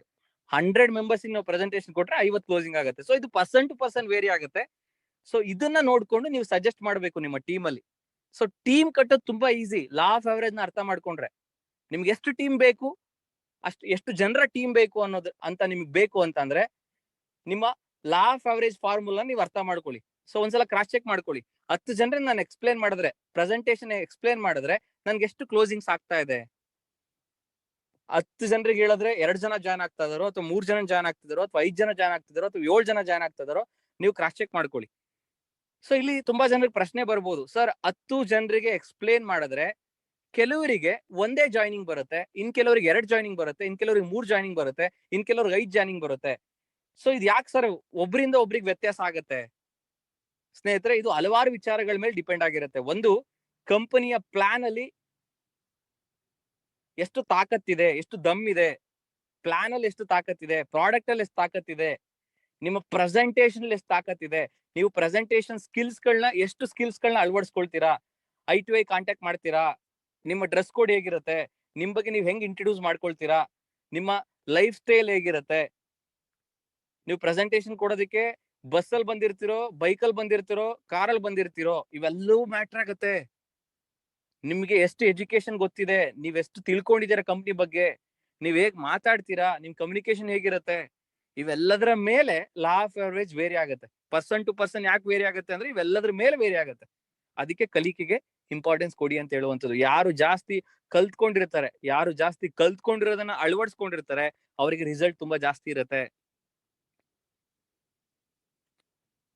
ಸೊ ಈಗ 10:7:4:1 ಅಲ್ಲೇ ನಾವೊಂದು ಫಾರ್ಮುಲಾನ ತಗೊಳ್ಳೋಣ. ಎಲ್ರಿಗೂ ಇದು ಅಪ್ಲೈ ಆಗತ್ತೆ ಅಂತ ತಗೊಳ್ಳೋದಾದ್ರೆ 10 ಜನರಿಗೆ ಇನ್ವೈಟ್ ಮಾಡಿದ್ರೆ 7 ಜನ ಪ್ರೆಸೆಂಟೇಶನ್ ಕೇಳ್ತಾರೆ. 7 ಜನದಲ್ಲಿ 4 ಜನ ಜಾಯ್ನ್ ಆಗ್ತಾರೆ. 4 ಜನ ಜಾಯ್ನ್ ಆದ್ರಲ್ಲಿ ಒಬ್ಬ ಲೀಡರ್ ಆಗ್ತಾರೆ. ಅಂದ್ರೆ ನಿಮಗೆ 10 ಲೀಡರ್ ಬೇಕು ಅಂದ್ರೆ ನಿಮ್ ಟೀಮಲ್ಲಿ 10 ಜನ ನಿಮ್ಮಾಗೇನೆ ಶಾಶ್ವತವಾಗಿ ಕಂಪ್ನಿಯಲ್ಲಿ ನಿಮ್ಮಾಗೇನೆ ವರ್ಕ್ ಮಾಡುವಂತವ್ರು, ಪರ್ಮನೆಂಟ್ ಆಗಿ ನಿಮ್ ಜೊತೆನೆ ಉಳ್ಕೊಳ್ಳುವಂತವ್ರು 10 ಜನ ಲೀಡರ್ ನಿಮ್ಗೆ ಸಿಗ್ಬೇಕು ಅಂತ ಅಂದ್ರೆ ನೀವ್ ಎಷ್ಟು ಜನರ ಇನ್ವೈಟ್ ಮಾಡ್ಬೇಕು? Very good. ಸೊ ನಿಮ್ಗೆ 100 ಜನ ಲೀಡರ್ಸ್ ಬೇಕು ಅಂತ ಅಂದ್ರೆ ನೀವ್ ಎಷ್ಟು ಜನರ ಇನ್ವೈಟ್ ಮಾಡ್ಬೇಕು? ಸೊ ಇದೊಂದು ಫಾರ್ಮುಲಾ ಅರ್ಥ ಆಯ್ತು ಅಂತಂದ್ರೆ ಸೊ ನೀವು ಈ ಇಂಡಸ್ಟ್ರಿಯಲ್ಲಿ ರೆವಲ್ಯೂಷನ್ ಮಾಡಬಹುದು. ಅದಕ್ಕೆ ನಾವ್ ಯಾವಾಗ್ಲೂ ಹೇಳ್ತಿರ್ತೀವಿ, direct selling is a number game ಅಂತ ಹೇಳಿ. Direct selling is a number game. Clear? So ಹಾಗಾಗಿ ಯಾರು ಏನ್ ಹೇಳ್ತಾರೆ ಅನ್ನೋದ್ರ ಬಗ್ಗೆ ತಲೆ ಕೆಡ್ಸ್ಕೊಬಿಡಿ Gayathri madam. Law of average ಮೇಲೆ ವರ್ಕ್ ಮಾಡಿ. 10 ಜನರಿಗೆ ಇನ್ವೈಟ್ ಮಾಡಿದ್ರೆ 3 ಜನ ಬರದೇ ಇಲ್ಲ ನಿಮ್ ಪ್ರೆಸೆಂಟೇಶನ್ ಕೇಳೋದಕ್ಕೆ. 7 ಜನರಿಗೆ ನೀವು ಪ್ರೆಸೆಂಟೇಶನ್ ಎಕ್ಸ್ಪ್ಲೇನ್ ಮಾಡಿದೀರಾ ಅಂದ್ರೆ 3 ಜನ ಜಾಯ್ನಿಂಗೇ ಆಗಲ್ಲ. 4 ಜನರು ನಿಮ್ ಜೊತೆ ವರ್ಕ್ ಸ್ಟಾರ್ಟ್ ಮಾಡಿದ್ದಾರೆ ಅಂದ್ರೆ ಅದನ್ನ 3 ಜನ ಡ್ರಾಪ್ ಆಗ್ತಾರೆ. ಸೊ ಇದು ಲಾ ಆಫ್ ಅವರೇಜ್ ಹೇಳುವಂತದ್ದು. ಇವತ್ತಿನ ಪರಿಸ್ಥಿತಿ ಹಂಗಿದೆ. ಹಂಗಿದ್ದಾಗ ಯಾರು ಏನ್ ಹೇಳ್ತಾರೆ ಅನ್ನೋದ್ರ ಬಗ್ಗೆ ತಲೆ ಕೆಡ್ಸ್ಕೊಬಿಡಿ. ಲಾ ಆಫ್ ಅವರೇಜ್ ವರ್ಕ್ ಆಗ್ತಿದೆಯಲ್ಲ ಅದ್ರ ಕಡೆ ಫೋಕಸ್ ಮಾಡಿ. So focus on law of average. Okay, yes, thank you so much. I think Gayatri madam ಕೇಳಿದ ಪ್ರಶ್ನೆಗೆ ಕ್ಲಾರಿಟಿ ಸಿಕ್ತು ಅಂತ ಅನ್ಕೊಳ್ತೀನಿ. ಸೊ ಇವತ್ತಿನ ಕಾರ್ಯಕ್ರಮದಲ್ಲಿ ಯಾವ ಒಂದು ವಿಚಾರ ನಿಮಗೆ ತುಂಬಾ ಇಷ್ಟ ಆಯ್ತು ಅನ್ನೋದನ್ನ ನೀವು ಶೇರ್ ಮಾಡ್ಕೋಬಹುದು. ಒಬ್ರಿಗೆ ಮಾತ್ರ ಅವಕಾಶ ಇರುತ್ತೆ. ಸೊ ಇವತ್ತಿನ ಕಾರ್ಯಕ್ರಮದ ಬಗ್ಗೆ ನಿಮ್ಮ ಅನಿಸಿಕೆನ ಹಂಚ್ಕೊಳ್ಬಹುದು. ಸೊ ಯಾರ ಅನಿಸಿಕೆನ ಹಂಚ್ಕೊಳ್ತೀರಿ, ಇವತ್ತಿನ ಕಾರ್ಯಕ್ರಮ ಹೇಗಿತ್ತು, ಏನೆಲ್ಲ ವಿಚಾರಗಳು ತಿಳ್ಕೊಂಡ್ರಿ, ಯಾವ್ದು ನಿಮ್ಗೆ ತುಂಬಾ ಖುಷಿ ಕೊಡ್ತು ಅನ್ನೋದನ್ನ ನೀವು ಶೇರ್ ಮಾಡ್ಕೋಬಹುದು. ಸೊ ಆ ಶೇರ್ ಮಾಡ್ಕೊಳ್ಳೋದಕ್ಕೆ ಒಬ್ರಿಗೆ ಮಾತ್ರ ಅವಕಾಶ ಇರುತ್ತೆ. ಅವ್ರು ಚಾಟ್ ಬಾಕ್ಸ್ ಅಲ್ಲಿ ನೇಮ್ ನ ಮೆನ್ಷನ್ ಮಾಡಿ. Okay, Naveen Kumar sir name mention ಮಾಡಿದ್ದಾರೆ. ಸೊ ಅವ್ರನ್ನ ಅನ್ಮಿಟ್ ಮಾಡ್ತೀನಿ. ಸೊ ಅದಕ್ಕಿಂತ ಮುಂಚೆ ಇನ್ನೊಂದು ಇಂಪಾರ್ಟೆಂಟ್ ವಿಚಾರ ಹೇಳೋದಕ್ಕೆ ಇಷ್ಟಪಡ್ತೀನಿ. So MLM and wellness certification course ಅಲ್ಲಿ ಆಲ್ರೆಡಿ 4 ಸೆಮಿಸ್ಟರ್ ನ ಮುಗಿಸ್ಕೊಂಡು ವೆಲ್ನೆಸ್ ಬಗ್ಗೆ ಅಂಡ್ ನೆಟ್ವರ್ಕ್ ಮಾರ್ಕೆಟಿಂಗ್ ಬಗ್ಗೆ ತಿಳ್ಕೊಂಡಿದ್ದಾರೆ. ಸೊ ತಿಳ್ಕೊಂಡಿರುವಂತ ವ್ಯಕ್ತಿಗಳು ಅದನ್ನ ರಿವಿಷನ್ ಮಾಡ್ತಾರೆ ಪ್ರತಿದಿನ ಬೆಳಗ್ಗೆ 11 ಗಂಟೆಗೆ. ಸೊ ಅದು ಯಾವತ್ತಿರುತ್ತೆ ಆ ದಿನ ನಾನು ಲಿಂಕ್ ಕಳಿಸ್ತೀನಿ. ಸೊ ನಾಳೆ ಇದೆ ಆಕ್ಚುಯಲ್ ಆಗಿ. ನಾಳೆ 11ರಿಂದ 12 ಗಂಟೆ, ಬೆಳಗ್ಗೆ 11ರಿಂದ 12 ಗಂಟೆ ನಿಮ್ಗೆ ಮೀಟಿಂಗ್ ಇರುತ್ತೆ. ಸೊ ಅಲ್ಲಿ ನೀವು ಬೇಕಾದ್ರೆ ನಾಳೆನೂ ಕೂಡ ಅಟೆಂಡ್ ಆಗಿ ನೀವು wellness and network marketing industry ಬಗ್ಗೆ ತಿಳ್ಕೊಂಡಿರೋರ ಹತ್ರ ಮಾಹಿತಿ ಕಲೆ ಹಾಕ್ಬೋದು. ಸೊ ಆ ಮೀಟಿಂಗು ನೀವು ಅಟೆಂಡ್ ಆಗಿ ಯುಟಿಲೈಸೇಷನ್ ಮಾಡ್ಕೊಳ್ಳಿ ಅಂತ ಹೇಳ್ತಾ, ಸೊ ನವೀನ್ ಕುಮಾರ್ ಸರ್ನ ಅನ್ಮ್ಯೂಟ್ ಮಾಡ್ತೀನಿ. ಸೊ ಅವ್ರ ಹತ್ರ ಇವತ್ತಿನ ಕಾರ್ಯಕ್ರಮದ ಬಗ್ಗೆ ಇವತ್ತಿನ ಫೀಡ್ಬ್ಯಾಕ್ ನ ತಗೊಂಡು ಈ ಕಾರ್ಯಕ್ರಮದಲ್ಲಿ ವೈಂಡ್ ಅಪ್ ಮಾಡೋಣ. So request Naveen sir, unmute ಮಾಡಿದೀನಿ. ಸೊ ಇವತ್ತಿನ ಖುಷಿಯ ವಿಚಾರಗಳು ಯಾವ್ದಾವ್ದು ಅನ್ನೋದನ್ನ ಎಲ್ಲರ ಜೊತೆ ಶೇರ್ ಮಾಡ್ಕೊಳ್ಳಿ. Excellent evening sir. Excellent evening sir. First of all thank you very much sir. Super session. ತುಂಬಾ ಖುಷಿ ಆಯ್ತು ನನಗಂತೂ. ಸುಮಾರು ಟ್ರೈನಿಂಗ್ ಗಳಲ್ಲಿ ನಮಗೆ ಒಂದು MLM ಇಂಡಸ್ಟ್ರಿ ಬಗ್ಗೆ ಒಂದು ತಿಳಿಯನ್ನ ಹೇಳ್ತಾ ಇದ್ದೀರಾ. ಜೊತೆಗೆ ನಮ್ಮ ಗುರುಗಳಾದ S.H. ಕುಲಕರ್ಣಿ ಸರ್ಗೂ ಕೂಡ ನಮಸ್ಕಾರ ಹೇಳ್ತೀನಿ. ಸರ್, ಇವತ್ತು ನಾವು ಒಂದು ಡೈರೆಕ್ಟ್ ಸೆಲ್ಲಿಂಗ್ ಇಂಡಸ್ಟ್ರಿಯಲ್ಲಿ ಕೆಲಸ ಮಾಡ್ತಾ ಇದೀವಿ. ಆ ಒಂದು ಇಂಡಸ್ಟ್ರಿಯಲ್ಲಿ ನೆಗೆಟಿವಿಟಿ ಜಾಸ್ತಿ ಇರೋದ್ರಿಂದ ನಾವು ಹೇಳಿದ ತಕ್ಷಣ ಸೊ ಯಾರು ಕೂಡ ಅಕ್ಸೆಪ್ಟ್ ಮಾಡಲ್ಲ. ತುಂಬಾ ಸ್ಟ್ರಗಲ್ ಮಾಡ್ಬೇಕನ್ನೋದನ್ನ ಮಾಡಿನೇ ಇಲ್ಲಿ ಬಿಸ್ನೆಸ್ ಅಲ್ಲಿ ನಾವು ನಿಂತ್ಕೋಬೇಕು ಅನ್ನೋದನ್ನ ತುಂಬಾ ಚೆನ್ನಾಗಿ ಅರ್ಥ ಮಾಡಿಸ್ಕೊಟ್ಟಿದೀರಾ. ಅದ್ರಲ್ಲೂ ಗಾಯತ್ರಿ ಮೇಡಮ್ ಕೇಳಿದಂತ ಕ್ವಶನ್ಗೆ, ಯಾಕಂದ್ರೆ ಈ ಕ್ವಶನ್ ಅವ್ರೊಬ್ರದಲ್ಲ ಸರ್, ಈ ಒಂದು ಇಂಡಸ್ಟ್ರಿಲಿ ಪ್ರತಿಯೊಬ್ಬರಿಗೂ ಕೂಡ ಸ್ಟಾರ್ಟಿಂಗ್ ಅಲ್ಲಿ ಈ ಒಂದು ಕ್ವಶನ್ ಎಲ್ರಿಗೂ ಕೂಡ ಮೂಡಿರುತ್ತೆ. ಹೇಳ್ತಾ ಇದೀವಿ ಯಾರು ಬರ್ತಾ ಇಲ್ಲ ಅಂತ ಹೇಳಿ. ಸರ್, ತುಂಬಾ ಸೂಪರ್ ಆಗಿ ನೀವು ನಮಗೆ ಅದನ್ನ ಅರ್ಥ ಮಾಡಿಸಿದೀರಾ. ಆಕ್ಚುಲಿ ನಾನು ನಿಮ್ಮ ಬುಕ್ ಅಲ್ಲಿ ಕೂಡ ಓದಿದೀನಿ ಅದನ್ನ, ಲಾ ಆಫ್ ಅವರೇಜ್ ಬಗ್ಗೆ. ತುಂಬಾ ಚೆನ್ನಾಗಿ ಇವತ್ತು ಅದನ್ನ ಡಿಕ್ಟೇಷನ್ ಮುಖಾಂತರ ನಿಮ್ಮ ವಾಯ್ಸ್ ಮುಖಾಂತರ ಕೇಳೋದು ತುಂಬಾ ಖುಷಿ ಆಯ್ತು. Super sir, super. ತುಂಬಾ ಚೆನ್ನಾಗಿ ಅರ್ಥ ಮಾಡ್ತಿದ್ದೀರಾ. ನನ್ನ ಟೀಮ್ಮೇಟ್ಸ್ ಕೂಡ ತುಂಬಾ ಜನ ಇವತ್ತು ಈ ಒಂದು ಕಾರ್ಯಕ್ರಮ ಅಟೆಂಡ್ ಮಾಡಿದ್ರು. ಅವರಿಗೂ ಕೂಡ ಈ ಪ್ರಶ್ನೆಗೆ ಅರ್ಥ ಸಿಕ್ಕಿದೆ. Thank you very much sir. ಈ ಒಂದು ಅವಕಾಶ ನನಗೆ ಮಾಡ್ಕೊಟ್ಟಿದ್ದಕ್ಕೆ thank you very much sir. Wish you all the best Naveen sir. So have a excellent future in direct selling industry. ಸೊ ಒಂದು ದೊಡ್ಡ ಮಟ್ಟದ ಭವಿಷ್ಯ ನಿಮ್ಗೆ ಸಿಗ್ಲಿ. ಸೊ ಒಳ್ಳೆ ಪಾಯಿಂಟ್ ನ ಕ್ಯಾಚ್ ಮಾಡಿದೀರಾ ಅಂತ ಹೇಳ್ತಾ, ಸ್ನೇಹಿತರೆ ಎಲ್ರೂ ಒಂದ್ ಸಂಕಲ್ಪ ತೊಡೋಣ. ಇವತ್ತಿನ ಕಾರ್ಯಕ್ರಮ ನಿಲ್ಸೋದಕ್ಕಿಂತ ಮುಂಚೆ ಮುಗಿಸ್ತಾ ಇಲ್ಲ, ನಮ್ಮ ಜರ್ನಿ ಇನ್ನು ತುಂಬಾ ಇದೆ, ಸ್ಟ್ರಗಲ್ ಮಾಡೋದಿದೆ. ಸೊ ಆ ದಿನ 1947 ಟೈಮಲ್ಲಿ ಸ್ವತಂತ್ರ ಹೋರಾಟಕ್ಕೆ ಅಥವಾ ಒಂದು ಸ್ವತಂತ್ರಕ್ಕೋಸ್ಕರ ಹೋರಾಟ ಮಾಡಿದ್ರು ಸ್ನೇಹಿತರೆ. ನಮ್ಮೆಲ್ರಿಗೂ ಫ್ರೀಡಮ್ ಸಿಕ್ತು, ಸ್ವತಂತ್ರ ಸಿಕ್ತು, ಹೆಮ್ಮೆಯಿಂದ ಹೇಳ್ಕೊಳ್ತೀವಿ. 1947 ಅಲ್ಲಿ ನಮಗೆ ಸ್ವತಂತ್ರ ಸಿಕ್ತು ಅಂತೇಳಿ. ಪ್ರತಿ ವರ್ಷ ಆಗಸ್ಟ್ 15 ಬಂತು ಅಂತಂದ್ರೆ ನಾವು ಸ್ವತಂತ್ರ ದಿನಾಚರಣೆ ಅಂತ ಮಾಡ್ತೀವಿ. ಬಟ್ ಯಾವತ್ತು ನಾವು ಆರ್ಥಿಕ ಸ್ವತಂತ್ರ ದಿನಾಚರಣೆ ಮಾಡ್ತೀವಿ ಸ್ನೇಹಿತರೆ? ಇದನ್ನ ಕರೆಕ್ಟ್ ಆಗಿ ಸ್ಟಡಿ ಮಾಡಿ. ನಮ್ಗಿನ್ನೂ ಆರ್ಥಿಕ ಸ್ವತಂತ್ರ ಸಿಕ್ಕಿಲ್ಲ. ಸ್ವಾತಂತ್ರ್ಯ ಸಿಕ್ಕಿದೆ, ಆರ್ಥಿಕ ಸ್ವತಂತ್ರ ಸಿಕ್ಕಿಲ್ಲ. ಫೈನಾನ್ಷಿಯಲ್ ಫ್ರೀಡಮ್ ನಮ್ಮೆಲ್ರಿಗೂ ಸಿಗ್ಬೇಕು. ಆ ದಿನ ನಾವು ಸೆಲೆಬ್ರೇಟ್ ಮಾಡ್ಬೇಕು. ಸೊ ಇವತ್ತು ಆರ್ಥಿಕ ಸ್ವತಂತ್ರಕ್ಕೆ ನಾವೆಲ್ಲರೂ ಹೋರಾಟ ಮಾಡ್ಬೇಕಾಗಿದೆ. ಮನೆ ಮನೆಗೆ ನೆಟ್ವರ್ಕ್ ಮಾರ್ಕೆಟರ್, ಮನೆ ಮನೆಗೆ ಡೈರೆಕ್ಟ್ ಸೆಲ್ಲರ್ ಅನ್ನೋದನ್ನ ಯಾಕೆ ನಾವು ಘೋಷಣೆ ಮಾಡ್ತಾ ಇದೀವಿ, ಯಾಕೆ ಸಂಕಲ್ಪ ತೊಟ್ಟಿದೀವಿ ಅಂದ್ರೆ ಕಾರಣ ಮನೆ ಮನೆಗೆ ಆರ್ಥಿಕ ಸ್ವತಂತ್ರನ ನಾವು ಕೊಡಿಸ್ಬೇಕಾಗಿದೆ. ಸೊ ಹಂಗಾಗಿ ಸಂಕಲ್ಪ ತಗೋಣ. ಸೊ ಇದು ನಿಲ್ಲುವಂತ ಕಾರ್ಯಕ್ರಮ ಅಲ್ಲ, ಅಥವಾ ಮುಗಿಯುವಂತ ಕಾರ್ಯಕ್ರಮ ಅಲ್ಲ. ಸೊ ಇದು ಮುಂದುವರಿಯುವಂತ ಕಾರ್ಯಕ್ರಮ. ಸೊ ನಾವೆಲ್ಲರೂ ಒಗ್ಗೂಡೋಣ. ಸೊ ಆರ್ಥಿಕ ಸ್ವತಂತ್ರ ಭಾರತ ಅಥವಾ ಭವ್ಯ ಭಾರತವನ್ನು ನಿರ್ಮಾಣ ಮಾಡೋಣ ಅಂತ ಹೇಳ್ತಾ, ಸೊ ನೆಟ್ವರ್ಕ್ ಮಾರ್ಕೆಟಿಂಗ್ ಇಂಡಸ್ಟ್ರಿಯ ಪ್ರತಿ ಒಂದು ಅಪ್ಡೇಟಿಗೆ ಸೊ ನಾವು ಪ್ರತಿಯೊಬ್ಬರಿಗೂ ಇಂಡಸ್ಟ್ರಿಯ ಬಗ್ಗೆ ಅಪ್ಡೇಟ್ ಕೊಡ್ಬೇಕು. ಸೊ ಪ್ರತಿಯೊಬ್ಬರಿಗೂ ಮೋಟಿವೇಶನ್ ಕೊಡ್ಬೇಕು. ವರ್ಕ್ ಅಲ್ಲಿ ಅವರು ನಿಲ್ಬಾರದು ಸೊ ಅನ್ನೋ ಉದ್ದೇಶಕ್ಕೆ ನಾವು ವಾಟ್ಸಪ್ ಅಲ್ಲಿ ರೆಗ್ಯುಲರ್ ಆಗಿ ಅವರಿಗೆ ಮೋಟಿವೇಶನಲ್ ವಿಡಿಯೋಸ್ಗಳನ್ನ ಮತ್ತೆ ಯಾವುದೇ ವಿಡಿಯೋಗಳನ್ನ ಅಪ್ಲೋಡ್ ಮಾಡಿದ್ರೆ ಅಥವಾ ಟ್ರೈನಿಂಗ್ ವಿಚಾರವಾಗಿ ಮತ್ತೊಂದು ಯಾವುದೇ ಆದ್ರೂ ಅವರಿಗೆ ಅಪ್ಡೇಟಿಗೋಸ್ಕರ ನಾವು ವಾಟ್ಸಪ್ ಅಲ್ಲಿ ಅವರಿಗೆ ಫಾಲೋ ಅಪ್ ಮಾಡ್ತಿರ್ತೀವಿ. ಸೊ ನಿಮ್ಗೂ ಕೂಡ ನೆಟ್ವರ್ಕ್ ಮಾರ್ಕೆಟಿಂಗ್ ಇಂಡಸ್ಟ್ರಿಯ ಬಗ್ಗೆ MLM ಬಗ್ಗೆ ಅಪ್ಡೇಟ್ಸ್ ಗಳು ಬೇಕು ಅಂತಂದ್ರೆ ನನ್ನ ನಂಬರ್ ಇದೆ. So WhatsApp number. ಸೊ ಅದ್ರ ಜೊತೆ ರೆಗ್ಯುಲರ್ ಟಚ್ ಅಲ್ಲಿ ಇರಿ. ಸೊ ನಾನು ಚಾಟ್ ಬಾಕ್ಸ್ ಅಲ್ಲಿ ಮೆನ್ಷನ್ ಮಾಡಿದೀನಿ 9986409556 99 86 40 95 56 ಈ ನಂಬರ್ಗೆ ವಾಟ್ಸ್ಆಪ್ ಇದೆ. ವಾಟ್ಸ್ಆಪ್ ಅಲ್ಲಿ ಎಲ್ಲರೂ ಆಯ್ ಅಂತ ಕಳಿಸಿ ರೆಗ್ಯುಲರ್ ಟಚ್ ಅಲ್ಲಿ ಇರೋಣ. ನಿಮ್ಮೆಲ್ಲ ಎಲ್ಲರ ಗುರಿ ಸಂಕಲ್ಪ ಆರ್ಥಿಕ ಸ್ವತಂತ್ರ. ಭಾರತದಲ್ಲಿ ಆರ್ಥಿಕ ಸ್ವತಂತ್ರ ಶುರು ಆಗ್ಬೇಕು ಸ್ನೇಹಿತರೆ. ಆ ಆರ್ಥಿಕ ಸ್ವತಂತ್ರ ಚಳುವಳಿಗೆ ನೀವು ಸಾಕ್ಷಿ ಆಗೋಣ. ಸೊ ಡಿಸೈಡ್ ಮಾಡೋಣ. ಇವತ್ತು ಪ್ರತಿಯೊಬ್ಬರಿಗೂ ಆರ್ಥಿಕ ಸ್ವತಂತ್ರ ಸಿಗ್ಬೇಕು ಅಂತಂದ್ರೆ ಡೈರೆಕ್ಟ್ ಸೆಲ್ಲಿಂಗ್ ಇಂಡಸ್ಟ್ರಿ ಬಿಟ್ರೆ ಯಾವ ಇಂಡಸ್ಟ್ರಿ ಕೈಲೂ ಸಾಧ್ಯ ಇಲ್ಲ. ಎಲ್ರು ಕೂಡ ತಮ್ಮ ಮನೆಗ್ ಬೇಕಾದಂತ ಕಮಿಟ್ಮೆಂಟ್ಸ್ ಗಳಿಗೆ ದುಡ್ಕೊಬಹುದಷ್ಟೇ ಜಾಬ್ಗಳಲ್ಲಿ. ಬಟ್ ಆರ್ಥಿಕ ಸ್ವತಂತ್ರ ಸಿಗಲ್ಲ. ಇವತ್ತು ಆರ್ಥಿಕ ಸ್ವತಂತ್ರ ಸಿಗಬೇಕು ಅಂದ್ರೆ ಅದು ಒಂದೇ ಒಂದು ಇಂಡಸ್ಟ್ರಿ ಕೈಲಿ ಸಾಧ್ಯ. That is called direct selling industry. So ಆರ್ಥಿಕ ಸ್ವತಂತ್ರ ಚಳುವಳಿಗೆ, ಆ ಚಳುವಳಿಯ ಹೋರಾಟಕ್ಕೆ ನೀವೆಲ್ಲ ಸಿದ್ಧರಾಗೋಣ, ಸಂಕಲ್ಪ ತೊಡೋಣ. ಮನೆ ಮನೆಗೆ ಡೈರೆಕ್ಟ್ ಸೆಲ್ಲಿಂಗ್ ಅನ್ನೋದನ್ನ ಒಂದು ಘೋಷಣೆ ಪ್ರತಿಯೊಂದು ಟ್ರೈನಿಂಗ್ ಕಾರ್ಯಕ್ರಮದಲ್ಲಿ ಅನೌನ್ಸ್ಮೆಂಟ್ ಮಾಡಿ. ಮನೆ ಮನೆಗೆ ಡೈರೆಕ್ಟ್ ಸೆಲ್ಲಿಂಗ್, ಮನೆ ಮನೆಗೆ ಡೈರೆಕ್ಟ್ ಸೆಲ್ಲಿಂಗ್, ಮನೆ ಮನೆಗೆ ನೇರ ಮಾರುಕಟ್ಟೆ. Clear? So are you ready? So ಈ ಸಂಕಲ್ಪನ ಅಚೀವ್ ಮಾಡೋದಕ್ಕೆ thank you so much. So wish you all the best. So ಇವತ್ತಿನ ಕಾರ್ಯಕ್ರಮನ ಇಲ್ಲಿಗೆ ನಿಲ್ಲಿಸ್ತಾ ಇದೀವಿ. ಮತ್ತೆ ನೀವು ಭೇಟಿ ಆಗೋಣ. ಸೊ ನಾಳೆ ಬೆಳಗ್ಗೆ 11 ರಿಂದ 12 ಅಂತ ಹೇಳ್ತಾ ಸೊ ಇಲ್ಲಿಗೆ ಇವತ್ತಿನ ಕಾರ್ಯಕ್ರಮ ವೈಂಡ್ ಅಪ್ ಮಾಡ್ತಾ ಇದೀನಿ. Wish you all the best. Thank you so much. Have a nice day.